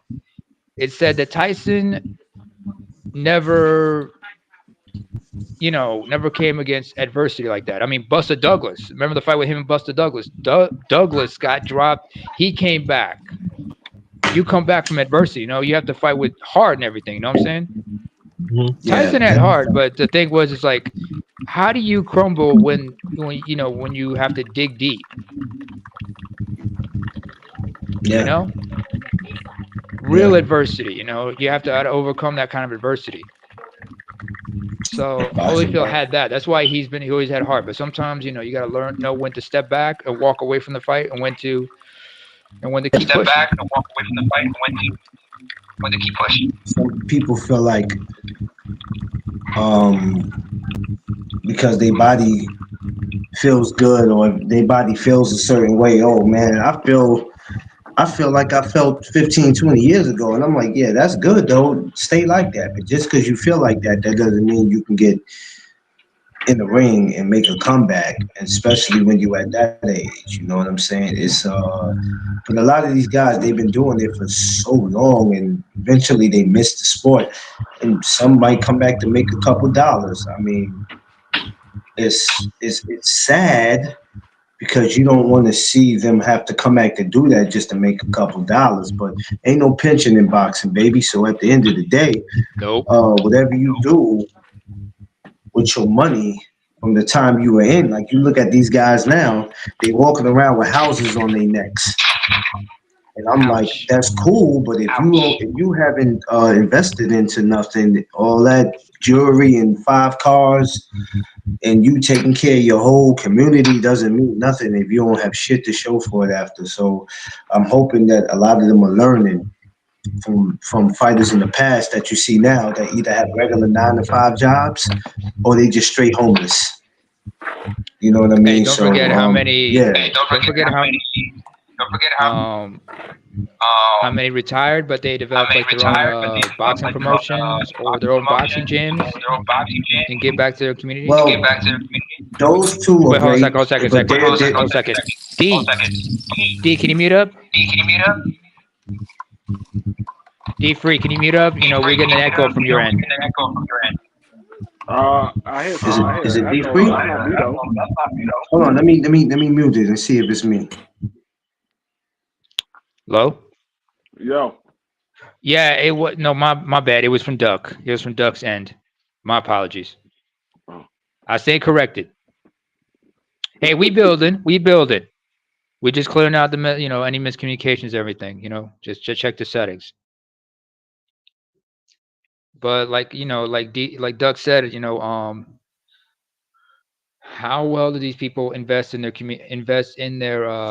invest with their savings after retirement? Not that many people plan ahead because they get so caught up in the money and everything. Not to mention how many people, especially the journeymen and some of the people end up being like who get thrown into the meat grinder. How many of them they get their lives destroyed? I mean, I wonder if any of y'all have seen a couple of documentaries about about boxing. Like one's called Counterpunch. They're talking about They're talking about the state of, first of all, amateur boxing in the U.S., especially why hasn't been any Olympic boxers qualifying for the you haven't seen a lot of people qualify for Olympic trials or compete for the U.S. in amateur boxing in the Olympics. And they were talking about how a lot of young kids are just like following the example of Mayweather. But you wonder, is Mayweather the best example of how to be a successful boxer? I mean, Grinder. Our brother Charles. He would like if anytime you hear somebody says that Floyd Mayweather is the greatest, he would take that young person to task and say, "Really, really?" Yeah. Yes. Because you want to see. Because Charles would tell you like Sugar Ray Robinson. That was one of the best. That's one of the greatest. He would say. Joe Louis might be another example. Muhammad Ali. A lot of people say Tyson, but Ali had levels over Tyson. Even Tyson would say, "I will never fight Ali. That was my greatest." That's why he fought Larry Holmes. He fought Larry Holmes because Larry Holmes knocked out Ali, but he had to understand like the business aspect of the sport. Yeah. And a lot of people don't understand the business aspect of this. Yeah. There's a documentary. There's another documentary from I saw on Netflix. It was about MMA. It's called The Hurt Business. Everybody's too focused on the hurt, not enough on the business aspect of it, especially behind the scenes. Like we always hear about like boxers getting paid for their fight purses and whatnot, but what about like outside of fighting, like endorsement deals, helping promotions and whatnot? Not that many people, like I said, focus on the business aspect of this game. And it hurts me to see a lot of people struggling afterwards. I mean, now you got, but then again, you saw guys like the Paul brothers, find a way to make millions of dollars through these like online exhibition fights. Oh, big shout out to the Autism Boy Cottage 81. We're dropping knowledge here, bro. We're dropping knowledge. Yeah, and also too, let me bring this up. Let's put some respect of Larry Holmes too, man. Yes. Let's put some respect on Larry Holmes. Word. He's still living now. I think a few days ago, 2 weeks ago, something like that.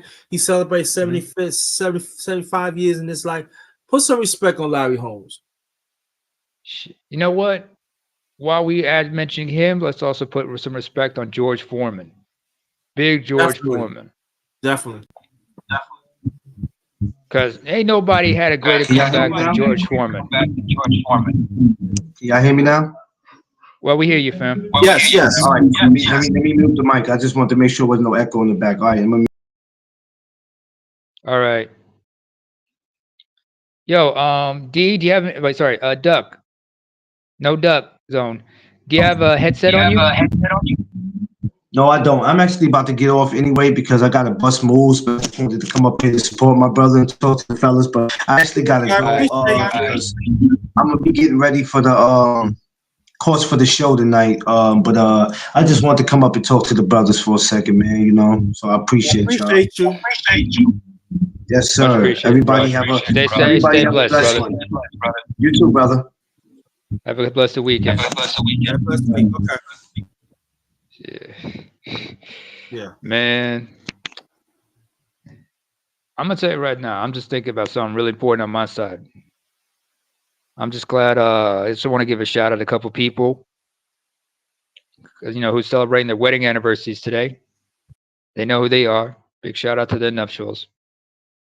May they have many more. But it's a good weekend. Oh, to D, mad props on the beard, man. Your beard game. I like that beard. I'm mad. I'm mad. I'm mad as hell because I can't grow a beard to save my life. For real. I can't grow a beard to save my life. I mean, number one GRINDA, man, you got a nice goatee yourself, man. It's there. Thank you. It's there. It's there, but it shows wisdom. It's like when you get some grays in your beard, that shows distinction and wisdom. I don't feel like that sometimes. I know. I've got a couple grays in my chin. Thank you. Thanks for the compliment. I got a couple grays in my chin, but it just makes me feel good about myself because I'm happy to be 42 and I'm happy that I'm like in a Bernie Mac's frame of mind, But all I need is a little too. I start growing this in the other like the late, like I said, maybe like in the 40s. But I used to cut it off and stuff like that. But I don't blame you. 40s. I was really like I had a goatee, but it was like it wasn't like this, It was like I had like this cut. I'm a late bloomer of beards. No, that's understandable. Me, I can only I just grow out a soul patch, and I have a little goatee, like a little stubble on my chin, but I can't grow a beard to save my life. Nothing connects, but that's. How old are you? If you don't mind asking? 42? Oh, I'm 42. 42? Oh, you got time. I'm 42. You're gonna be a late bloomer. Watch what I'm saying. I'm 5 months young. I'm 5 months younger than Charles. So yeah. I started growing my beard when I was really growing. I said about 45, 46. Really, I'm talking really fulling out. I had the slim goatee, but the really come, it was 45, between 45, 46, something like that. Yeah. All right. That's dope. But like I said, but yeah, it's just like, but you know, going back to the discussion we had like about like boxing. I mean, the whole business aspect of it. Like, you know, the fighters, you know, how they get paid, that's one thing. But the promoters, the managers, the trainers, the sparring partners, the nutritionists, in some cases even medical staff, the cut men, they all got to get, because remember, if the fighter doesn't fight, a lot of them don't get paid. You know, and a lot of people, and like, you know, the fighter's only as good as the trainer that you know, prepares them. But sometimes, you know, it could be a clash between the gym and the fighter, or the promoter, or the management team, or whatever. And sometimes you got to ask yourself, who's running, who's taking care of their finances and everything. Yeah. You know, Brother Free, let me ask you a question. What Yeah. other fighters that you looking for in 2025? 2025, I'm looking forward to all of them. I want to see all of them get in the ring in 2025. I really want to see what they're going to do at 35. Are these champions going to fight each other? That's my main focus, on seeing what these champions going to do now that all the belts are split up. Are y'all going to go ahead and try to unify these belts again, or are y'all just going to avoid each other? I want to see what happens in the rematch with Butterbean and Bivol. I want to see what happens in that. I want to see my real big surprise that I've been advocating for a few, I'll say probably like a year now, was David Benavidez versus David Morrell, and they finally about to fight. I want to see that. That's the fight that I'm looking forward to. I think that fight right there will let us know if David Benavidez has grown as a fighter, and it will also let us know if David Morrell are ready for the top level of fighters, because everybody said David Morrell hasn't really fought anybody. Yeah, he got a belt, but he hasn't done anything. He's still early in his career. He only got 11 fights, 12 fights. David Benavidez, we know he's been in there with some decent opponents. So if David Morrell can somehow knock out David Benavidez, then they're gonna say, okay, David Morrell is ready. If David Benavidez somehow knock out David Morrell, they're gonna say David Benavidez is ready. Or even if the fight go to distance, because I think it probably will go to distance. I think the fight will go to distance, and I think me personally, I think David Morrell will outpoint David Benavidez. But I could be wrong. But I'm just looking at David Morrell's footwork, his boxing ability, and his defense compared to David Benavidez. He got fast hands. He got nice combinations. His defense is suspect, and his footwork is horrible. Right there, what he said: footwork and defense. Yeah, because like some people, like, you remember when Ali had certain insults for certain fighters, like he gets, like, you've heard of certain people as the rabbit, the bear, or like the George Foreman, you call them the mummy. Yeah. So you got to understand how some people, you know, are they flat-footed? Are they light on their feet? You know, your footwork is important in boxing. Also, your agility and you know, but it depends on your body type. You know, you got some guys who got to have a compact build and shorter reach. You got some people who are lean and lanky. And defensive styles, how are they? I mean, are they outside fighters? Do they like to be inside? How are they, within the, how are they within, certain ranges and whatnot? So, Yeah. like, you may have said about certain people being suspect about their foot speed and defense and everything. People forget. People forget like a certain individual named Emmanuel Augustus. Yeah. Y'all remember him, the Yep, drunken the master? drunken master, the Drunken drunken master. master. Yeah. Yeah. That was somebody who had insane rhythm. He knew how to do the broken rhythm. He knew how to he could hit you from all kinds of angles, duck, dodge, block. He could hit you from out of nowhere, unorthodox angles. Yeah, Floyd Mayweather said that that was the hardest fighter that he fought throughout his career. Because how do you fight somebody who can move like that and throw you off guard? And he's doing all kinds of wild shit to just, unnerve you. What I would have loved? You know what I would have loved to see? I would have What? loved to see Emmanuel Augustus versus Prince Hamid. Mm-hmm. I would have loved to see that. Both of those guys are unorthodox fighters. They throw punches from weird angles. They don't have the Prince Nassim Hamed. Yeah, Prince Hamid. Yeah, Prince I would Nassim.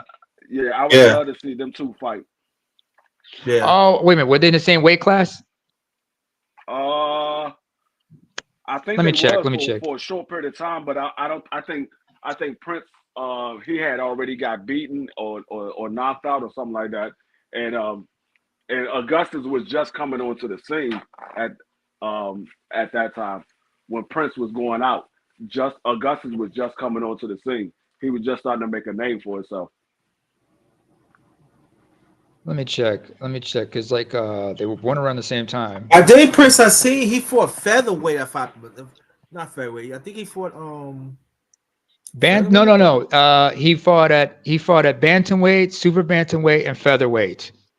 Yeah. Emmanuel fought at light welterweight, and the problem was Augustus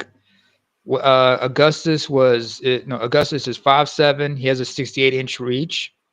I thought they were in the same weight class at 135. No. Prince Nassim is 5'3" with a 63-inch reach.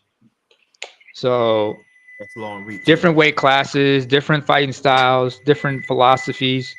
Also, Prince Nassim, the reason he retired is because his hands were all messed up because he got tendonitis in his hands. Yeah. I mean, yeah. I think he got beat up too much. Yeah. No, his hands were no.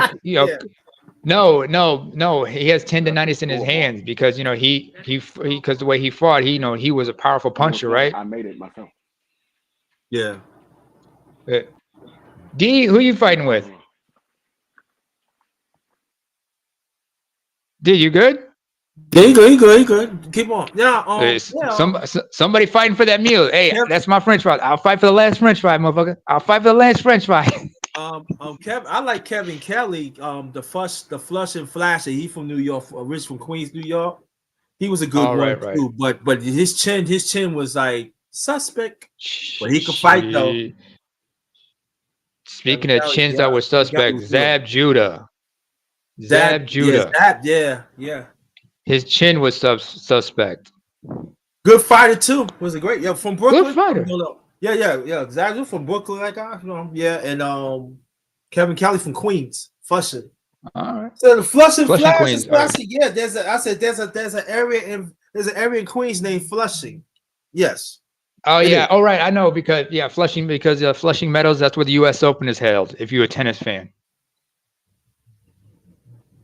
Flushing, Queens. Yeah, you're right. Kevin Kelly.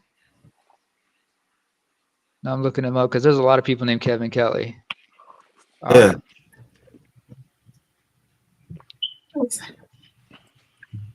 Yeah, but it was cool. Right, yeah, it was great fighters. Yeah, it was great fighters back then and everything. Great fighters from Great fight, yeah, great fights. Thing. I know. Now I watched Salvador Sanchez before he died. I think I was in my pre-teens. He was a great Mexican, but he was on his way to be greatness. Salvador Sanchez. I'm sorry, the late great Salvador Sanchez. One. Great Speaking fighter. of guys who were great, do you remember Arturo Gatti? You know, need my food. Yeah. Arturo Gotti Atlantic and City, his, especially Atlantic City, New Jersey. yeah, God rest his soul. You know, Yeah. remember his trilogy with what's his name? Mickey Ward. Mickey Ward, yeah. The trilogy they had that was one of the best boxing trilogies ever.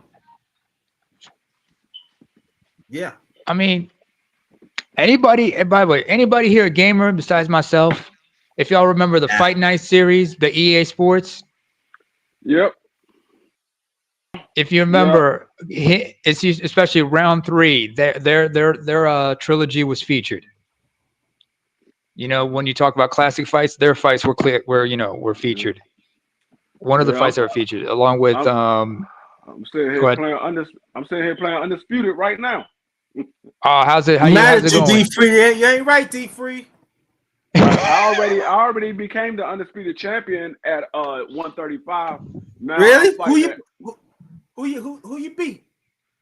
I've beaten at 135. They had me fight what's his name?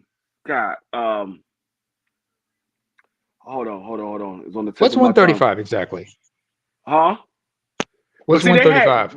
They had people at 135 that I don't recall ever fighting at 135. Like they had who was at 135 I saw they had on here. I gotta go back and look. But they had I fought what's the guy that rocked Devin Haney? All right. I can't think of it. He rocked Devin Haney in the 10th round. Devin Haney survived the fight. He never never went down. But he was Loma beat him for the WBA Super. Yeah, the WBA Super. Loma beat him for the I can't think of his name right now, but I fought him. I fought Loma. I fought lightweight, okay. Lightweight, yeah. Yeah, because when you say the number, that throws me off sometimes because it gets me confused with mixed MMA's weight classes. Mm-hmm. Yeah. So you gotta tell me the weight division. You gotta give me the name, not the weight. 135 is lightweight for lightweight. 135 lightweight. Yeah. So yeah, but it's quite a few guys in there. I can't remember who I fought for the actual undisputed title. Mm-hmm. Oh yes, I do. I fought Sugar Ray Robinson for the actual undisputed title. What? Yeah, they had me fight Sugar Ray Robinson. That's what I said. I don't recall Sugar Ray Robinson. I mean, Sugar Ray Robinson moved up and down weight all throughout his whole career. Are you sure you're not talking about Sugar Ray Leonard? No, Sugar Ray Robinson. Okay. Yeah, Sugar Ray Robinson. There were too many Sugar Rays, man. There were too many Sugar Rays. Sugar Ray Leonard never fought at 135. No. Oh, right. No, he always fought a welterweight. Yeah, he started at lightweight, middleweight. He started at welterweight. He moved all the way up to light heavyweight. But he never fought at 135. No, he never fought. All right, I stand corrected. And even Thomas Hearns. Everybody thought Thomas for 135. That's no, he didn't. No. Tommy Hearns. Yeah, he never won no one. You remember his? You remember his fight with Marvin Hagler? Mm-hmm. Yeah. Knocked the Jerry curl juice. 2.5 rounds, 3 rounds. It was 3.5 rounds, and they were slugging. Yeah. You got to understand. They were absolute killers in that ring. I mean, Marvin Hagler was a killer in that ring. 5'9", a southpaw. I mean, and yeah. He might be considered as the best middleweight of all time, but there was a lot of great middleweights. There was a lot along the way, y'all. There was a you had some brawls. You had some fights that were just amazing. You had guys who showed a lot of skill. You got dudes who were master strategists. Because I You had remember guys who had a lot of heart. when Roy Jones fought at middleweight. That man was unbeatable at middleweight. Sure was, yeah. James Toney was a good middleweight fighter too. Good middleweight too, yeah. And so was Bernard Hopkins once he moved up to middleweight. Bernard Hopkins was unbeatable at middleweight. So it was, What about Jermaine Taylor? Jermaine Taylor. Yeah, Jermaine Taylor did beat him. I forgot. Jermaine Taylor did beat him twice. Jermaine Taylor did beat Bernard Hopkins twice to become undisputed. Twice, yeah. B-Hop.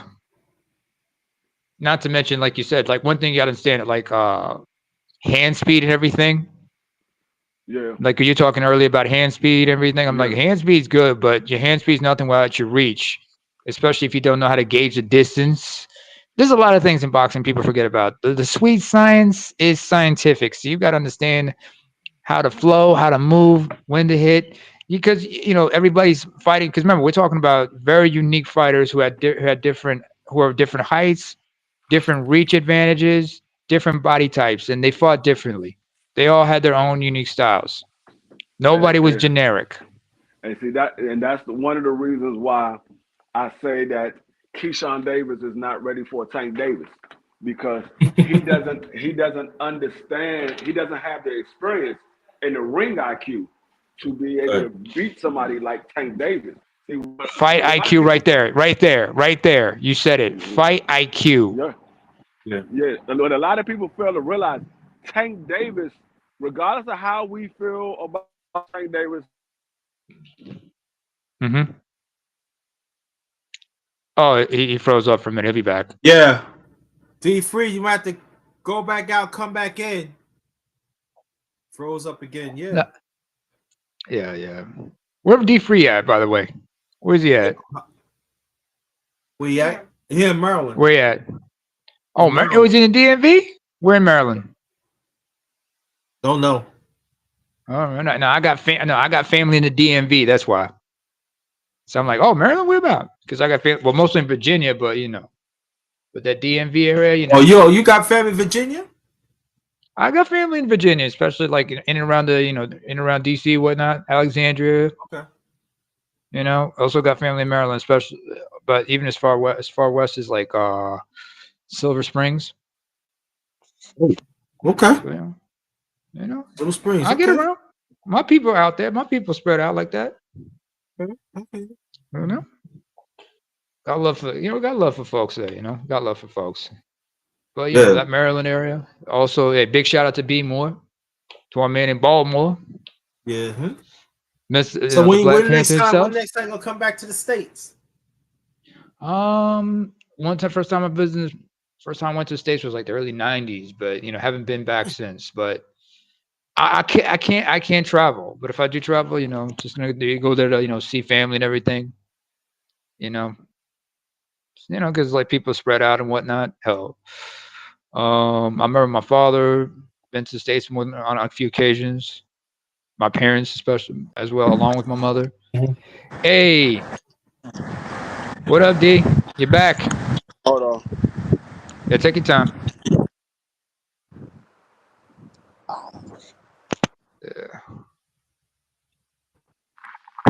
Yeah. Make sure it's got noise cancellation. What you were saying, brother? Go ahead. No, I was saying, Tank Davis studied every aspect of his opponent. Like, he studied everything about him. A lot of these fighters nowadays, and he's one of the few that does it. A lot of these fighters nowadays trust their team to get them ready for a fight. And say they don't watch any film on the fighter. But I'm like, okay, but how do you know how he likes to set it up?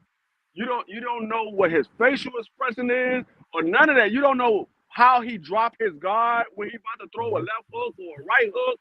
You don't study none of that. They just trust your team. But yeah, your team can get you to a certain point.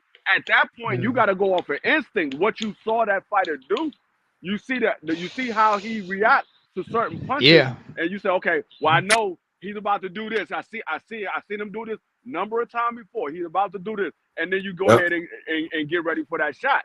That's what Tank Davis do. Tank Davis studies every aspect. He knows what opponent you're training with. I mean, what sparring partner you had. what date you had the night before, what you ate 2 weeks ago. He knows Say everything that you what? do. Yes. Tank Davis studies everything. He studies everything. You know what? You know there's you know what Tank Davis is? He, you know, with his preparations and whatnot, he is to boxing what George St. Pierre was to MMA. Because GSP would train with various sparring partners in various disciplines, do as much research on the opponent as possible, and you know he take it from there. Like for example, one thing he learned about what's his name BJ Penn. Yeah. One thing he learned about BJ Penn was this. He was like, you know, when they were like all being digitized for the first UFC game on PS3 and Xbox 360, UFC 2009 Undisputed. He was looking at BJ Penn's stats in the game and saw that he had the best reaction time counter, and he was also good at counters. So when they had their second fight, GSP will keep on doing a lot of feints, trying to get him to like bite as much as possible. Yeah. He would And feint, that hit, feint a few times and hit you, feint, hit you. He would try to he would try to throw BJ Penn off as much as possible. As far as well, Tank Davis goes, you know, he does all the research he needs to do. Just like you said, nobody studies film. In fact, one thing I think people forget about is like, how does a fighter progress throughout the fight? Because some fighters are slow starters. You know what I'm saying? I mean, others they quick to feel you out like within the first minute of a fight. Others it takes them a couple rounds to feel you out, and then that's when they start going. yeah. That's And one aspect of the fight. That's how Tank is. Tank looks to see where the open is at. He'll throw feints, but that's why Tank output. If you look at his output early in the fight, he barely throws any punches. He's mostly faking to see what your reaction is going to be. He'll throw a shot here and there, and then he'll feint at you to see. Okay, I see an opening right there. All right, I'm gonna come back to it later.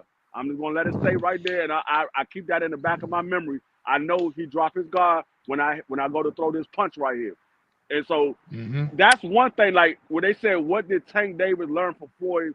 Yes, he learned the business of boxing from Floyd, but the main thing that he learned from Floyd is to study his opponent. That's one thing that I do know that he learned from Floyd, because Floyd did the same thing. He would study everything about his opponent.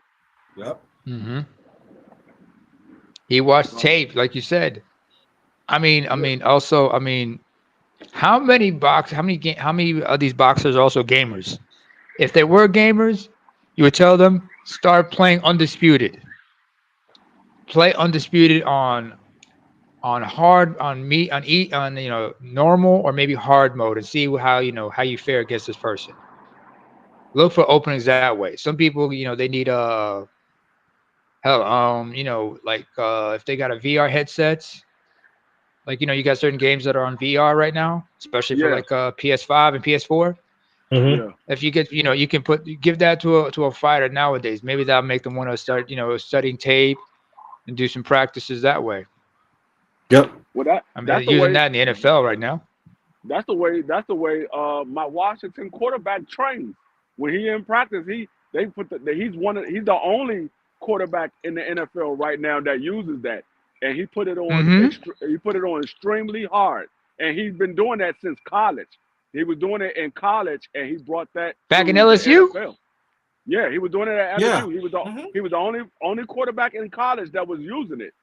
And he brought that to the NFL. He brought it to the NFL. Yeah. I remember. One of my partner, because D, you're in Maryland, right? Huh? You're in Maryland, right? Yeah, I'm in Maryland. Where about? Right now, I'm in Glen Burnie. That's where I stay at Where's now that? in Glen Burnie. I'm originally from D.C. I moved out here to Glen Burnie. Oh, that's what's up. I got family in the DMV, especially in the Virginia side. Yeah.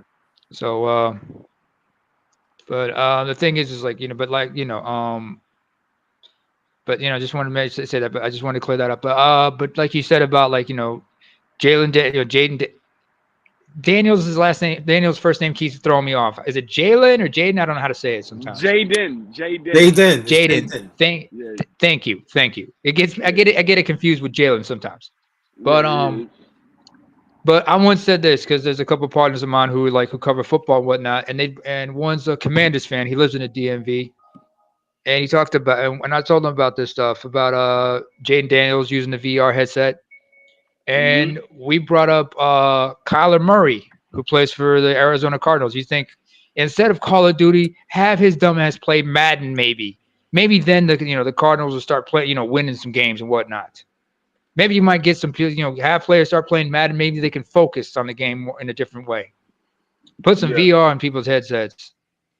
But, but like I said, use that in boxing too. Like have all these fighters just start, have them play Undisputed. Yeah. Whether on Xbox or whether they're doing it on, Xbox Series X or on a PlayStation 5. Have them focus in a different way. Introduce them to the game in a different way. Maybe they can learn the sweet science that way. And look for all the kinks and how to, all the hypothetical scenarios. That way they can put it in practice, all the theories. And see what happens. Yo, brother DeFree, have you watched the game last night? I don't know why I asked you that. I watched the game last night. Piss me off to the highest. That was me personally. Jaden Daniels didn't have his best game yesterday. But Jaden Daniels didn't lose us the game. What lost us the game was when the head coach decided for them to go at 4th and 2 when they was down by 2 points. They should have kicked the field goal. They would have been up by 1 point. And even if the Eagles went back down and scored that touchdown, you're only down 6. You don't have to rush and try to get another touchdown and then get an onside kick. Because now you're down by 10 instead of only being down by 6. So that's what I said. Jaden Daniels didn't have his best game, but he didn't lose the game. He threw that interception late in the game because they had to get a touchdown quick. Had to get a touchdown. And then get the onside kick back. Right. They had to get a touchdown quick and then get an onside. So if he would have just kicked the field goal, they would have been up 1, and they would have scored a touchdown. You got 4 minutes and 50-something seconds left. You can take your time and work your way down the field to get a last-second touchdown. Yeah, you need a touchdown to win the game, but you don't need to rush a touchdown. They needed to rush a touchdown at that point because they was down by 10 points. So they had to get a touchdown quick. So he was throwing the ball. They knew that he had to throw the ball, so he was throwing the ball. So I don't think Jaden Daniels lost the game. I mean, like I said, he didn't play his best football, but I don't think he lost the game. I think that was on the head coach. Let me ask you a question, if I may. Go ahead. I mean, how much did last week's loss at home to the Steelers affect their gameplay last night? Yeah, because it was a short week. Yeah, I mean, not just that, but also because. No, yeah, but I mean, just because the way they lost, over the weekend, last week, how much did that affect their confidence and everything? Especially they made a few rookie mistakes, like at the end of that game with the Steelers, especially when they had one of the defensive linemen, Johnny Newton, who's a rookie, when he jumped. I remember how he was just beating himself up about it. You think that could have shook their confidence? No, because the defense played well the first 3 quarters. They was pretty much shutting them down. They only scored 3 points. I mean, they scored 10. They scored a touchdown. I think the beginning of the 3rd quarter. They scored a touchdown. But going into halftime, we was up 10-3. We was up 10-3 going into halftime, and we got the ball back. The defense played well. I don't think that played a part at all. I think Jaden Daniels just had a bad game. He had a bad game, so they didn't score. They didn't score like they normally would because there was times where Jaden Daniels wasn't looking to certain players because when he had scramble, I think he scrambled. It was like 3rd down and 4. Instead of him running for it, there was 2 receivers that was open but Jaden Daniels didn't look at him. He was looking at the defender in front of him as he was trying to run. If he would just looked over to the left, there was a person wide open. It was two people actually, but it was one person right there in front of him, wide open, that he could have dumped the ball off to, and he would have got the first down easy. He would have got the first down easy. So it was minor mistakes that Jaden Daniels made, and I mean, it's expected. He's a rookie. He'll learn from it. But like I said, I don't think that last week game played a part outside of the fact that it was a short week. I don't think it played a part. And fatigue can sometimes kick in like that. I mean, because you have to dig deep and you have to like short window span to recover. Because you don't recover easily from a football game, I think the game. I think when I see the game too, I think what it was, especially like the last 5 minutes in the quarter, Washington was giving up big chunks of Philadelphia, and they was making the first downs, and that run that Saquon Barkley did run, I'm like, wow, So that happened right after they decided to go for it on 4th and 2 instead of kicking the field goal. If they would have kicked the field goal, all the momentum is in our favor because now we're back up. We took the lead again. We're back up by 1 point. All the momentum is in our favor. They gotta go down. The pressure is on them for them to go down and score. They was already up by 2 points when we went for it on 4th and 2. So the pressure was on us. If we would have just kicked the field goal, we take the lead back. Now the pressure is back on Philly. They gotta go down and score, or they're gonna lose this game because at that time it was in the 4th quarter and time was running down. They just happened to score a touchdown quickly. We got the ball back. Jaden Daniels needed to score quick, and he threw an interception, and then they scored again. You saw how Jaden Daniels just moved down the field the following possession right after that. It wasn't like they was playing soft coverage. They were still playing tough. They were still coming at Jaden Daniels. He was making all the reads, and they moved down the field. So, I mean, it was just little minor mistakes that he made. But like I said, I'm not mad about it because they can go back and look at it. I mean, we still only a game and a half behind the Eagles. They still got 2 tough games that they got to play. They got to play against Baltimore and they got to play against Pittsburgh. So they got 2 tough games coming up. We play them again at our home. So we got an easy schedule the rest of the way. The only other hard game we got outside of the Eagles is maybe Atlanta. We got Dallas twice, Dallas next week. And then we got that's 2 right there. We got Dallas next week. We got Tennessee. We got Dallas, Tennessee, the Eagles again, Atlanta. NFL.com, check the schedules.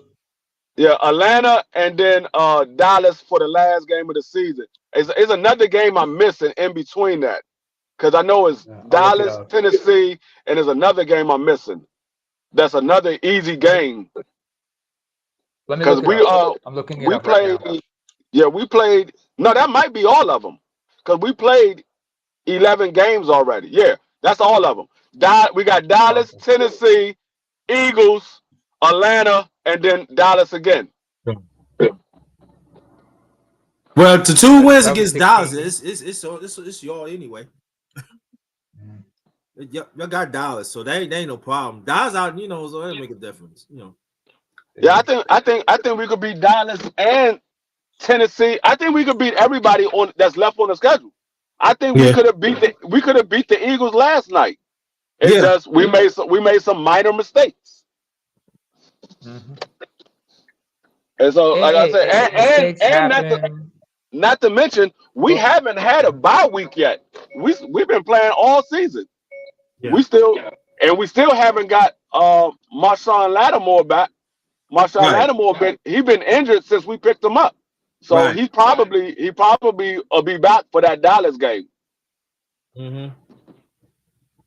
Yeah, y'all gonna be in good shape, especially for the NFC.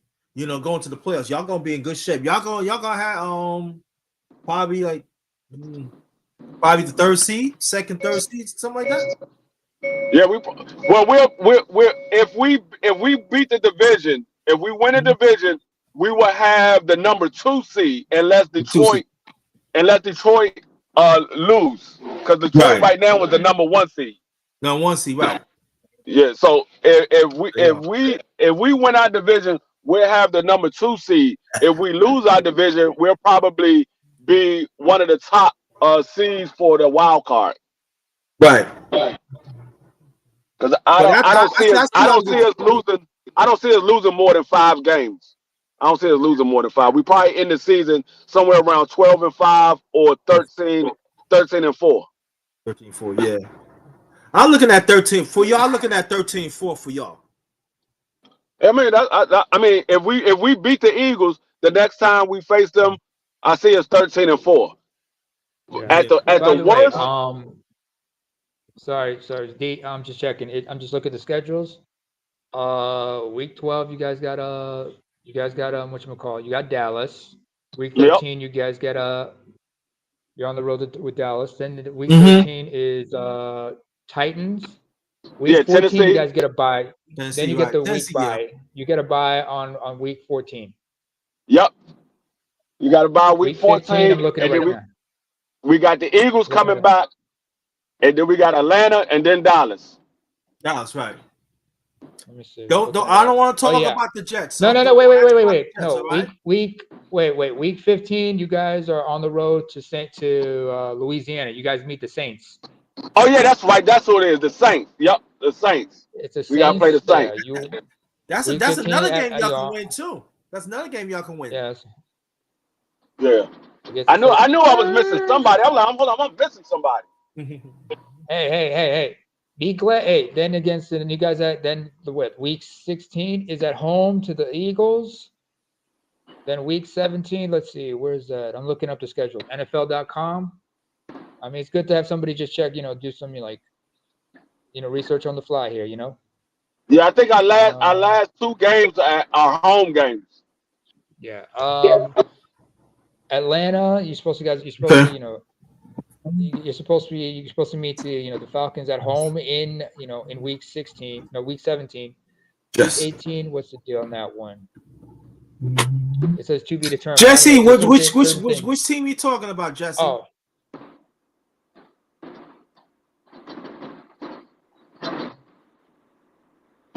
Put your team in the chat. Jesse.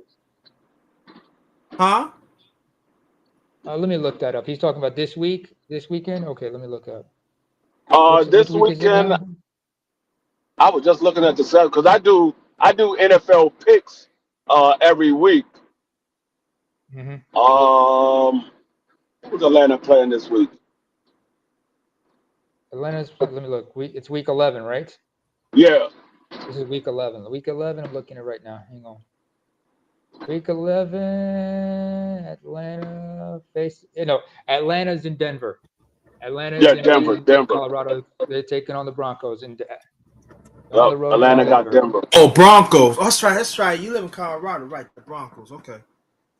Forgot about that. Yeah.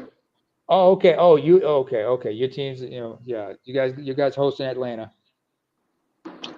Oh.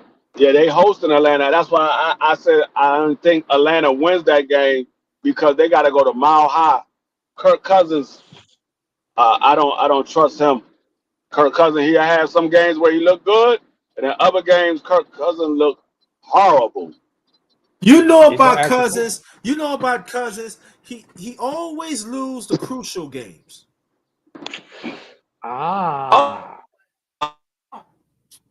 Hey, not as of like he used to be like. Yeah, hear you, bro. Kirk Cousins, he's been winning those games where you thought he was going to lose. When you say, okay, you know what, this is a primetime game. Kirk Cousins always play bad on primetime. He started winning those games.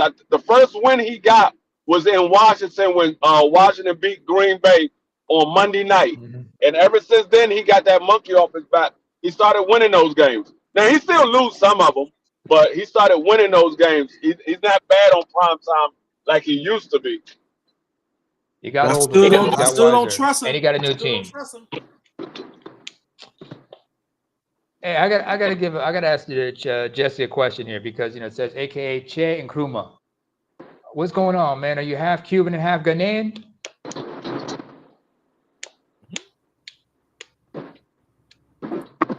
All right, he said cousins play horrible in my high. Yeah. Yeah, he does.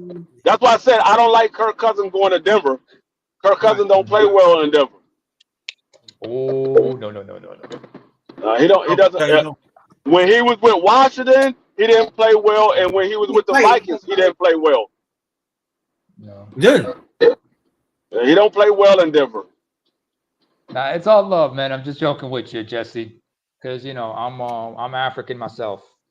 But when I hear the name Nkrumah, I'm thinking, oh, that's Ghanaian, and Che, that was an Argentinian actually. Che Guevara was actually Argentinian, not Cuban.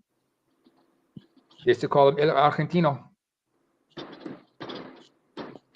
But anyway, it's all love, Jesse.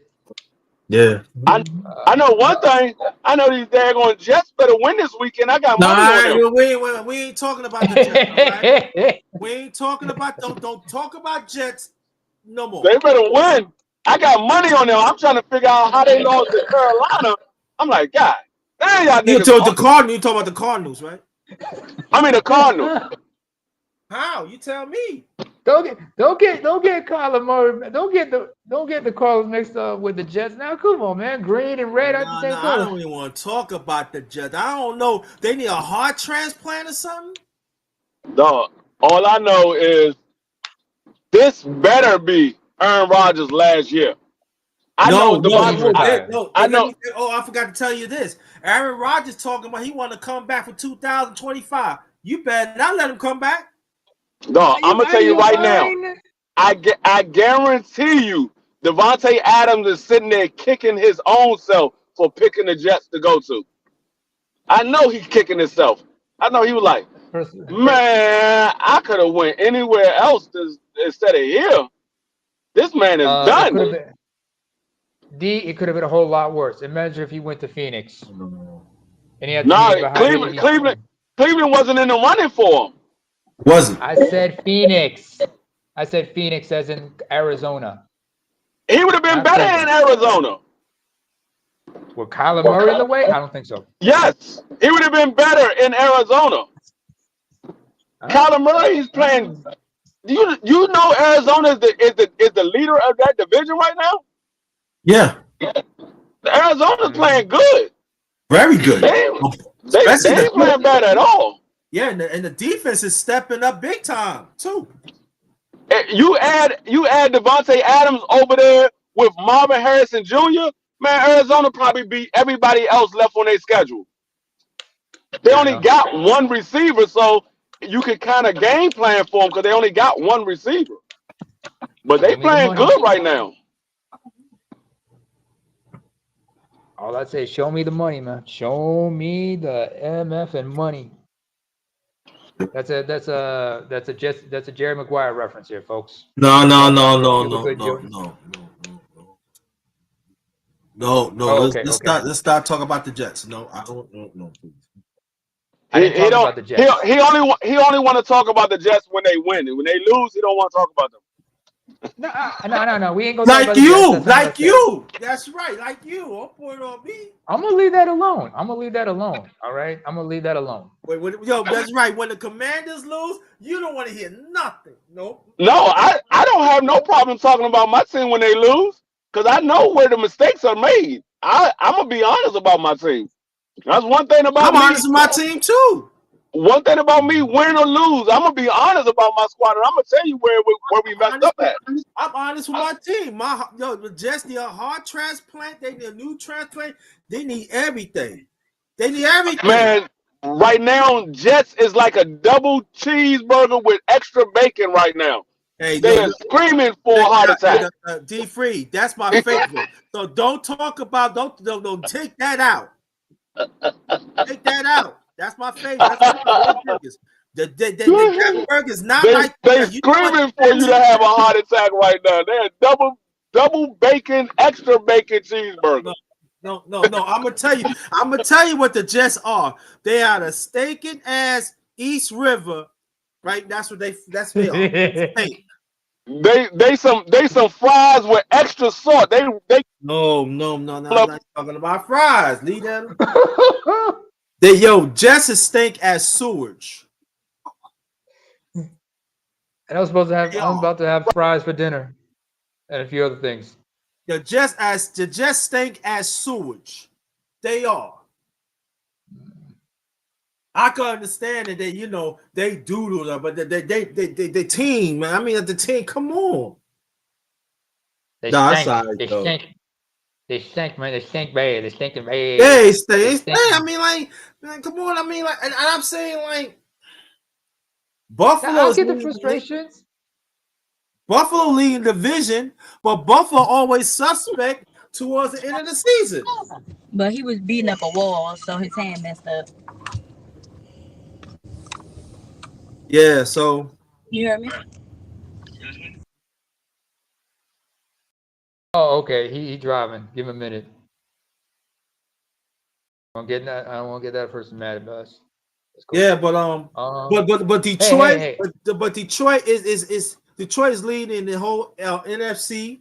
They played well last season. Yeah, they played well. Detroit is playing well. With St. Brown. I know Jesse Paris. Yeah, we are the playoff 3-7. You're right. Yeah.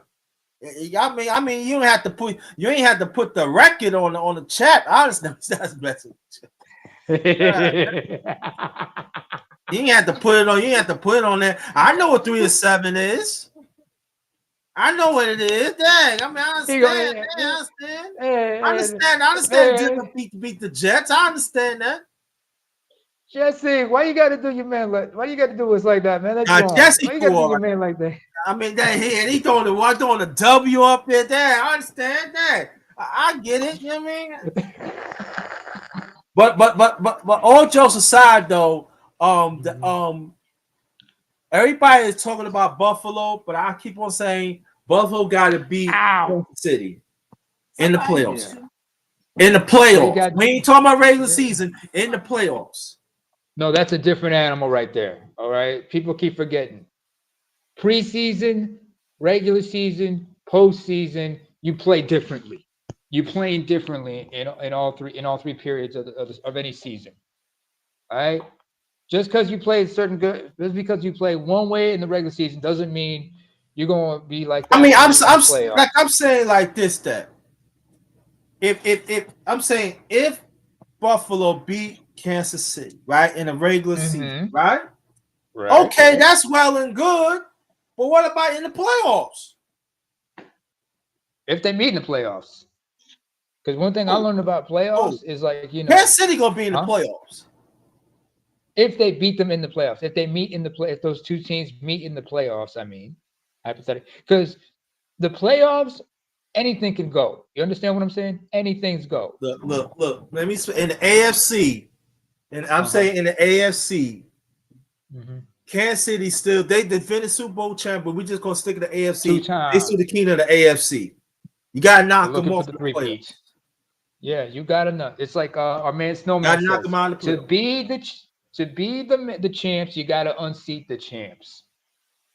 Now the NFC is gonna be real tough because you got you'll have some pretty good teams coming in the NFC. It is. Yeah, good googly moogly. Sorry if I have to use it. Sorry for using Atlanta. I think Atlanta gonna make it to the playoffs. I don't know how deep they're gonna go through, but I think Atlanta gonna make it to the playoffs. No, you don't think so? No, that's not what I said. That's not what I said. No, I'm talking about DeFree. DeFree said no. Oh, DD's not a no? Okay. Nah, they not making it to the playoffs. It's gonna be Tampa.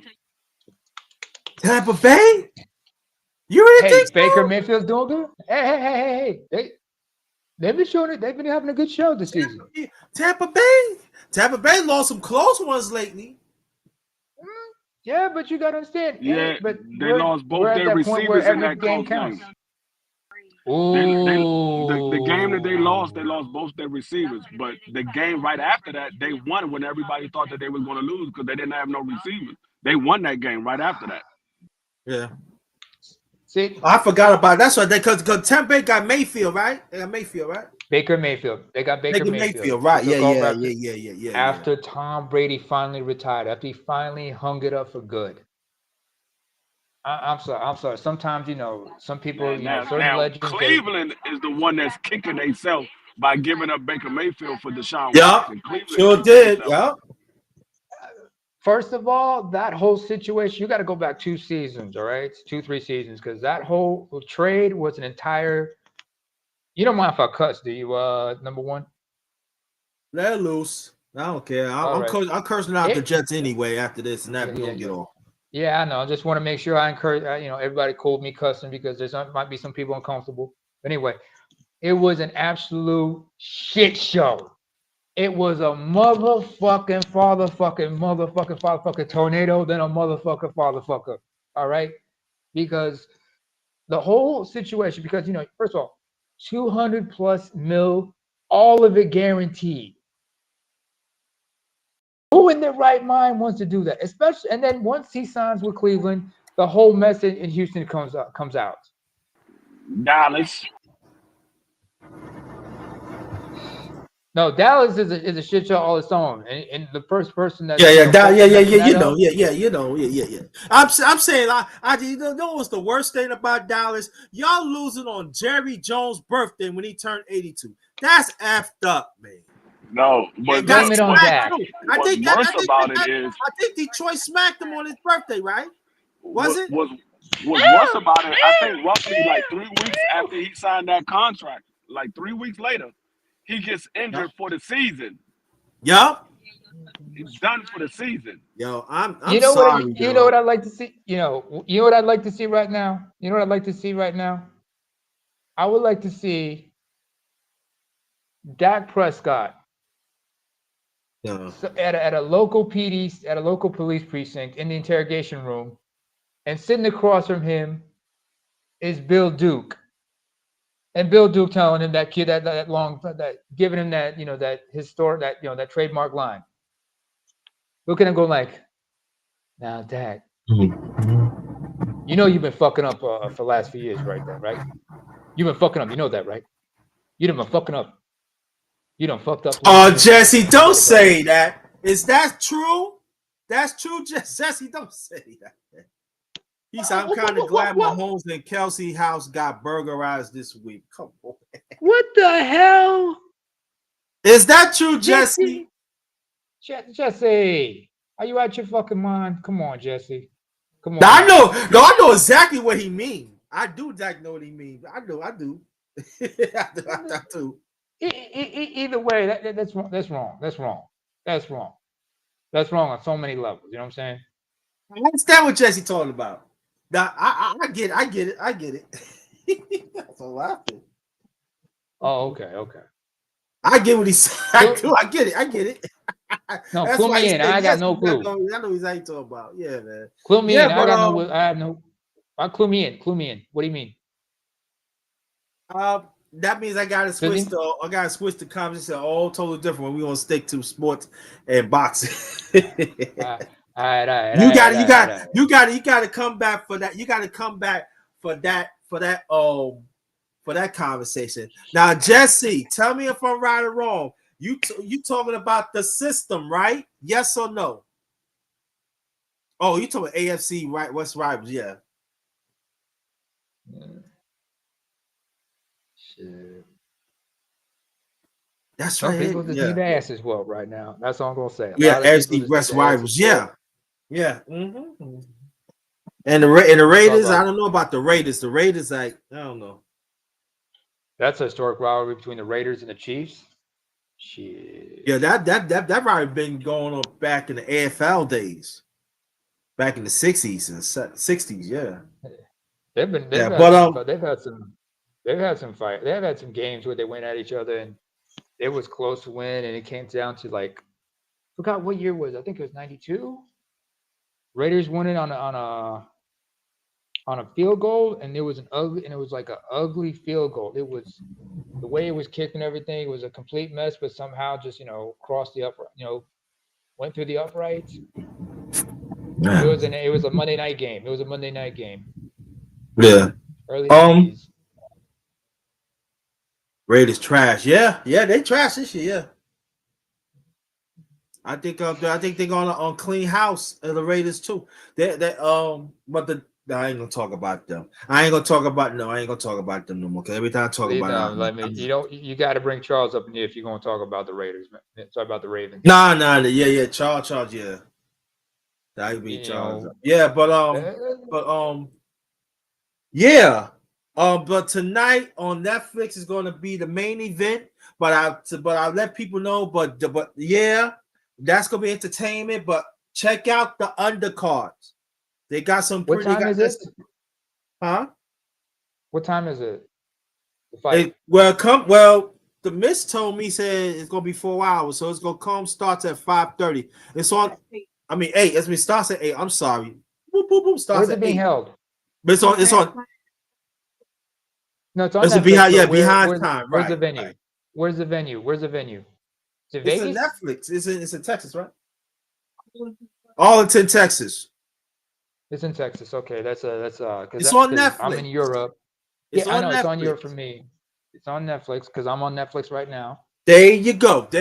So you just keep it right there. And but watch out for the undercard. They got some pretty good fights there. Hang on, just because I'm looking at what's new. Reminder. It's just telling me Saturday live for me. They're showing Tyson. It's a 7 hour. It's like a 6-7 hour time difference between where I'm at and in Texas, because Texas is that Central Eastern? Eastern.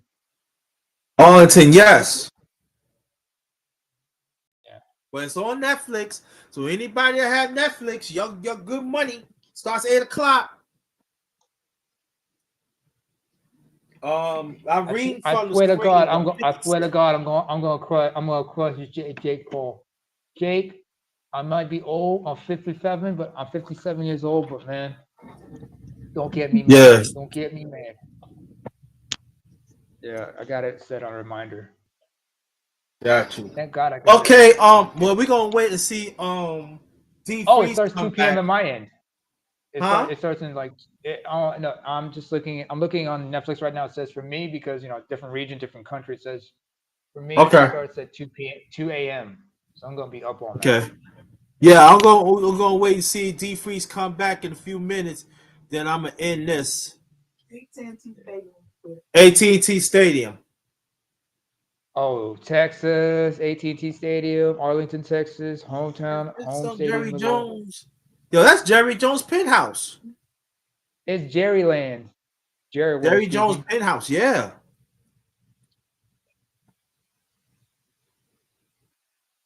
I'm just thinking. Since we brought up the Cowboys and everything, and one of my dudes, he's a Cowboys fan, but he looks at it as like, what on earth? I feel sorry for the Cowboy Cowgirls. I mean Cowboys. I'm sorry. I ain't gonna say nothing because the Cowboys got the same record as the Jets, so I can't even say it. All right, I get it. But at least I could say that y'all they keep on calling them an America's team. I don't know why. Why y'all keep calling America's team, but y'all don't get it? Nah, you know what? That's not even my. I'm not even. I know the history, so I'm not even gonna get into that. But I could tell you in Virginia, when the Commanders play the Cowboys, that's Civil War. If you understand the history of the two teams, yeah. Yeah, it's Civil War. They actually fight. I seen going all the way back to decades. Going back to when the Commanders were known by their original name, Redskins. Yeah, that's what they go back. But it go back. I'm talking about it gets that serious that even sometimes police had to break fights up. I seen it. Yeah. It get that I serious. can tell you. I remember one time. I remember one time. This was like years ago. I remember I was walking. I think I was getting some food, and the guy said, "Yeah, man, you from New York?" I said, "Yeah, I'm from New York, man." Yeah. You know, I'm a that they call a Redskin fan. I'm a Redskin fan. Do you know that person right there? I said, "Nah, I'm that person." He cowboy, right? I said, "I don't know. I ain't see him like that." Yeah, he is a cowboy. Went and punching right in his face. And they You see start the same thumping out thing. like that. It gets that serious. Bro. I'm like, Let me ask you something. Do Jets and Giants sir. fans get to have this kind of animosity in the NFL? All right, Giants and who? Do the Jets and the Giants have this type of animosity? Nah. No, not really. Not really. So just like in It's baseball, like, you know, yeah, Mets and Yankee fans. like if you go to tailgate, you see a little something, but not really like that. Nah, not really. Nah, it ain't like. I mean, they go, yo, I'm Or like, budget, you know, and then after that, yeah, you know, little scuffle, maybe a little hit, not even that, but nah, because it'd you be gotta like, or understand that. just like, oh, go ahead, Huh? go ahead, go No, ahead. go ahead. No, because I was saying, like, you know, it's like in baseball, you know, if you're a Mets fan and if you got some family members who are Yankees fans, you know, you guys don't really go at it like that. Yeah. No, I ain't really like that, but I'm saying like the way how the Mets and the Yankees is, them teams gonna get better throughout the years. So and I like that rivalry come. I wish the Jets and the Giants have a rivalry like that, but I don't know. Yeah. I We mean, probably look at for me, decades. yeah, me personally, you know, because, you know, I grew up, my first love was soccer because I was born, you know, I was born someplace else. I was born like, I grew up watching European soccer. So I understand how intense those rivalries can be and how ugly they can get, especially if you like crosstown rivals. Yeah. You know, they can get way out of hand. I've seen fist fights, fisticuffs. Again, amongst my peoples, we don't get that serious like that because we understand it's just a game. We ain't going to disrespect you like that. I mean, like, I got uncles. I got some uncles. Their favorite team, if you know, in soccer, in the English Premier League, their favorite team is Arsenal. And Yeah. Arsenal, they're from the north side of London. My favorite team is and I got a cousin, one of my cousins, his favorite team is Tottenham. They're from the north side as well. They're from a different neighborhood. But that rivalry between Arsenal and Tottenham, not to be trifled with, you know. You got to be careful when you're in certain neighborhoods. Yeah. If you go to like if you go to the city of Manchester, you know, you got the rivalry between Manchester United, that's my team, and Yeah. Manchester City. And they don't mess. And you know, you got to be careful if you're in certain neighborhoods sometimes, because it does get ugly. Because of Yeah, it does. roofiisms and everything, it just gets out. It can, you know, sometimes you've had to worry about, like, especially when it comes to international teams. The national teams when they play, sometimes it gets ugly. Like, for example, Ireland and Scotland, when their teams played, you know, it gets ugly. Germany and the Netherlands. No, I'm from Africa. I was born in the Middle East, though. I'm from Eritrea. Eritrea. It's right next to Ethiopia. I know you in Denver. There's a lot of Ethiopians, Eritreans over there. Where you're at. Oh, you in Been around Africa? Denver. I'm from Africa, but I'm in Europe right now. Oh, you're in Europe, right? Okay, gotcha. I'm in Europe, but I'm African through and through. Yeah, exactly. That's what's up. Hey, So yeah. Oh, I'm gonna make your last remarks. Get ready to close it out. Get ready. Yeah. Special time tonight. Yeah. It's gonna be thank God it's Friday, although we can't play that song, but I swear to God, it's gonna be a barn burner tonight in Texas. So please, y'all come out On and Burns. enjoy Hey, the fight. listen. Yeah. Yeah. Check this out. At least we don't have to watch the Cowboys.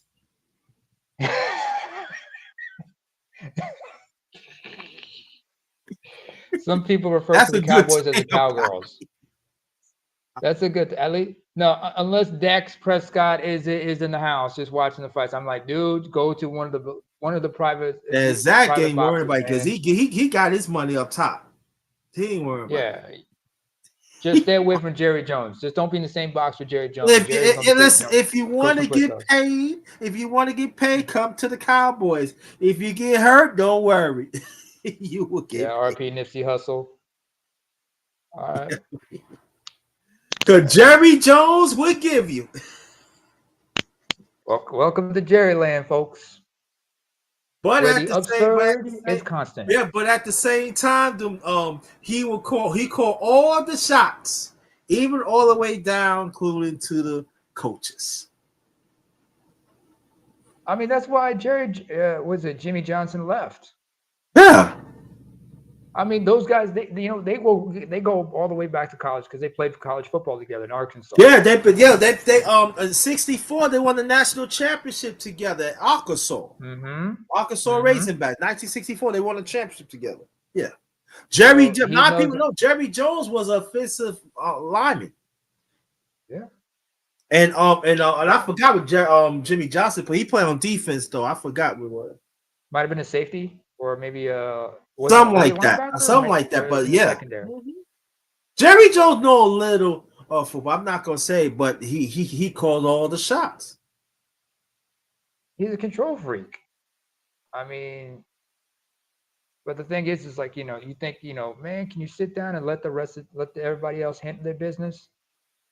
Have a GM who knows what he's doing. Yeah.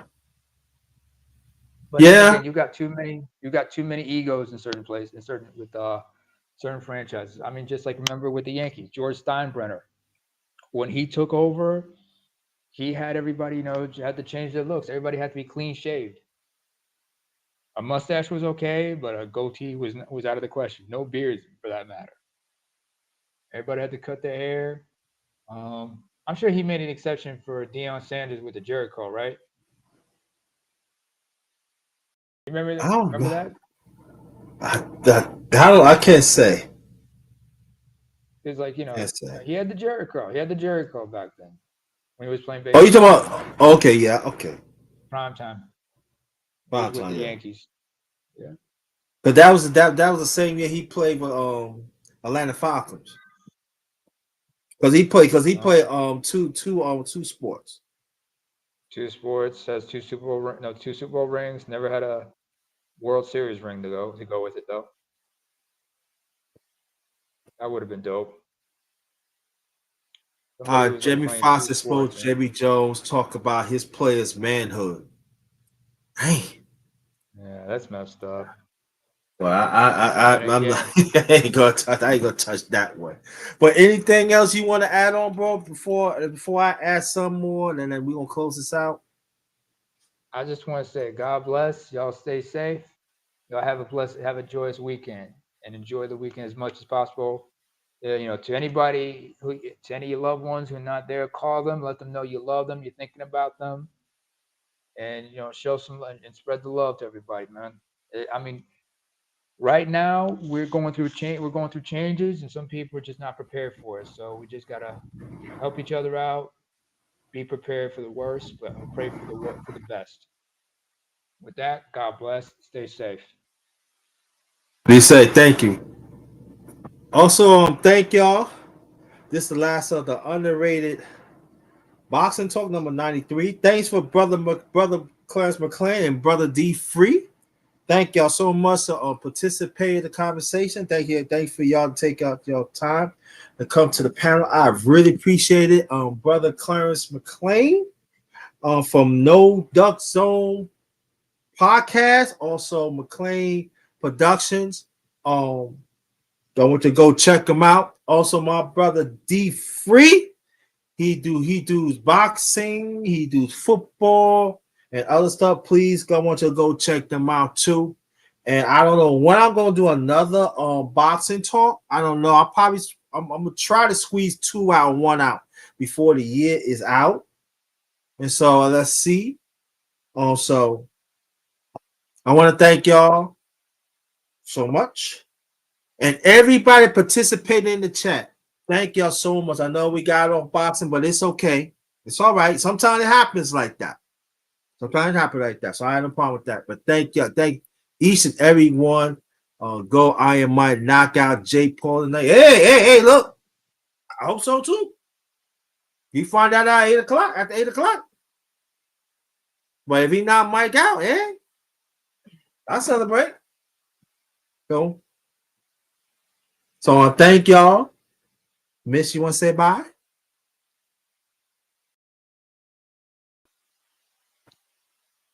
So, but tonight our fight is on Netflix at 8 o'clock. And like I said before, check out the undercards. Good fights there. Yeah, good fights there. So thank y'all. See y'all soon. Have a blessed night. I know this is the start of the weekend. The crazies is out there. Protect yourself at all times. Please, family, protect yourself at all times. If you travel by yourself or you travel in groups, please protect yourself because we are approaching holiday season. And there's gonna be some people ain't playing with a full deck. Please protect yourself at all times. Please protect yourself at all times. Because now we got the crazy, we got Orange Crush 47 coming in being the president of January of next year. And already there's an effect. Protect yourself at all times. Please, family. We want everybody to be, we want y'all to be safe. Please do that. All right? Good night. Good evening. This one is Ghost. Thanks for everything. Peace. Ghost.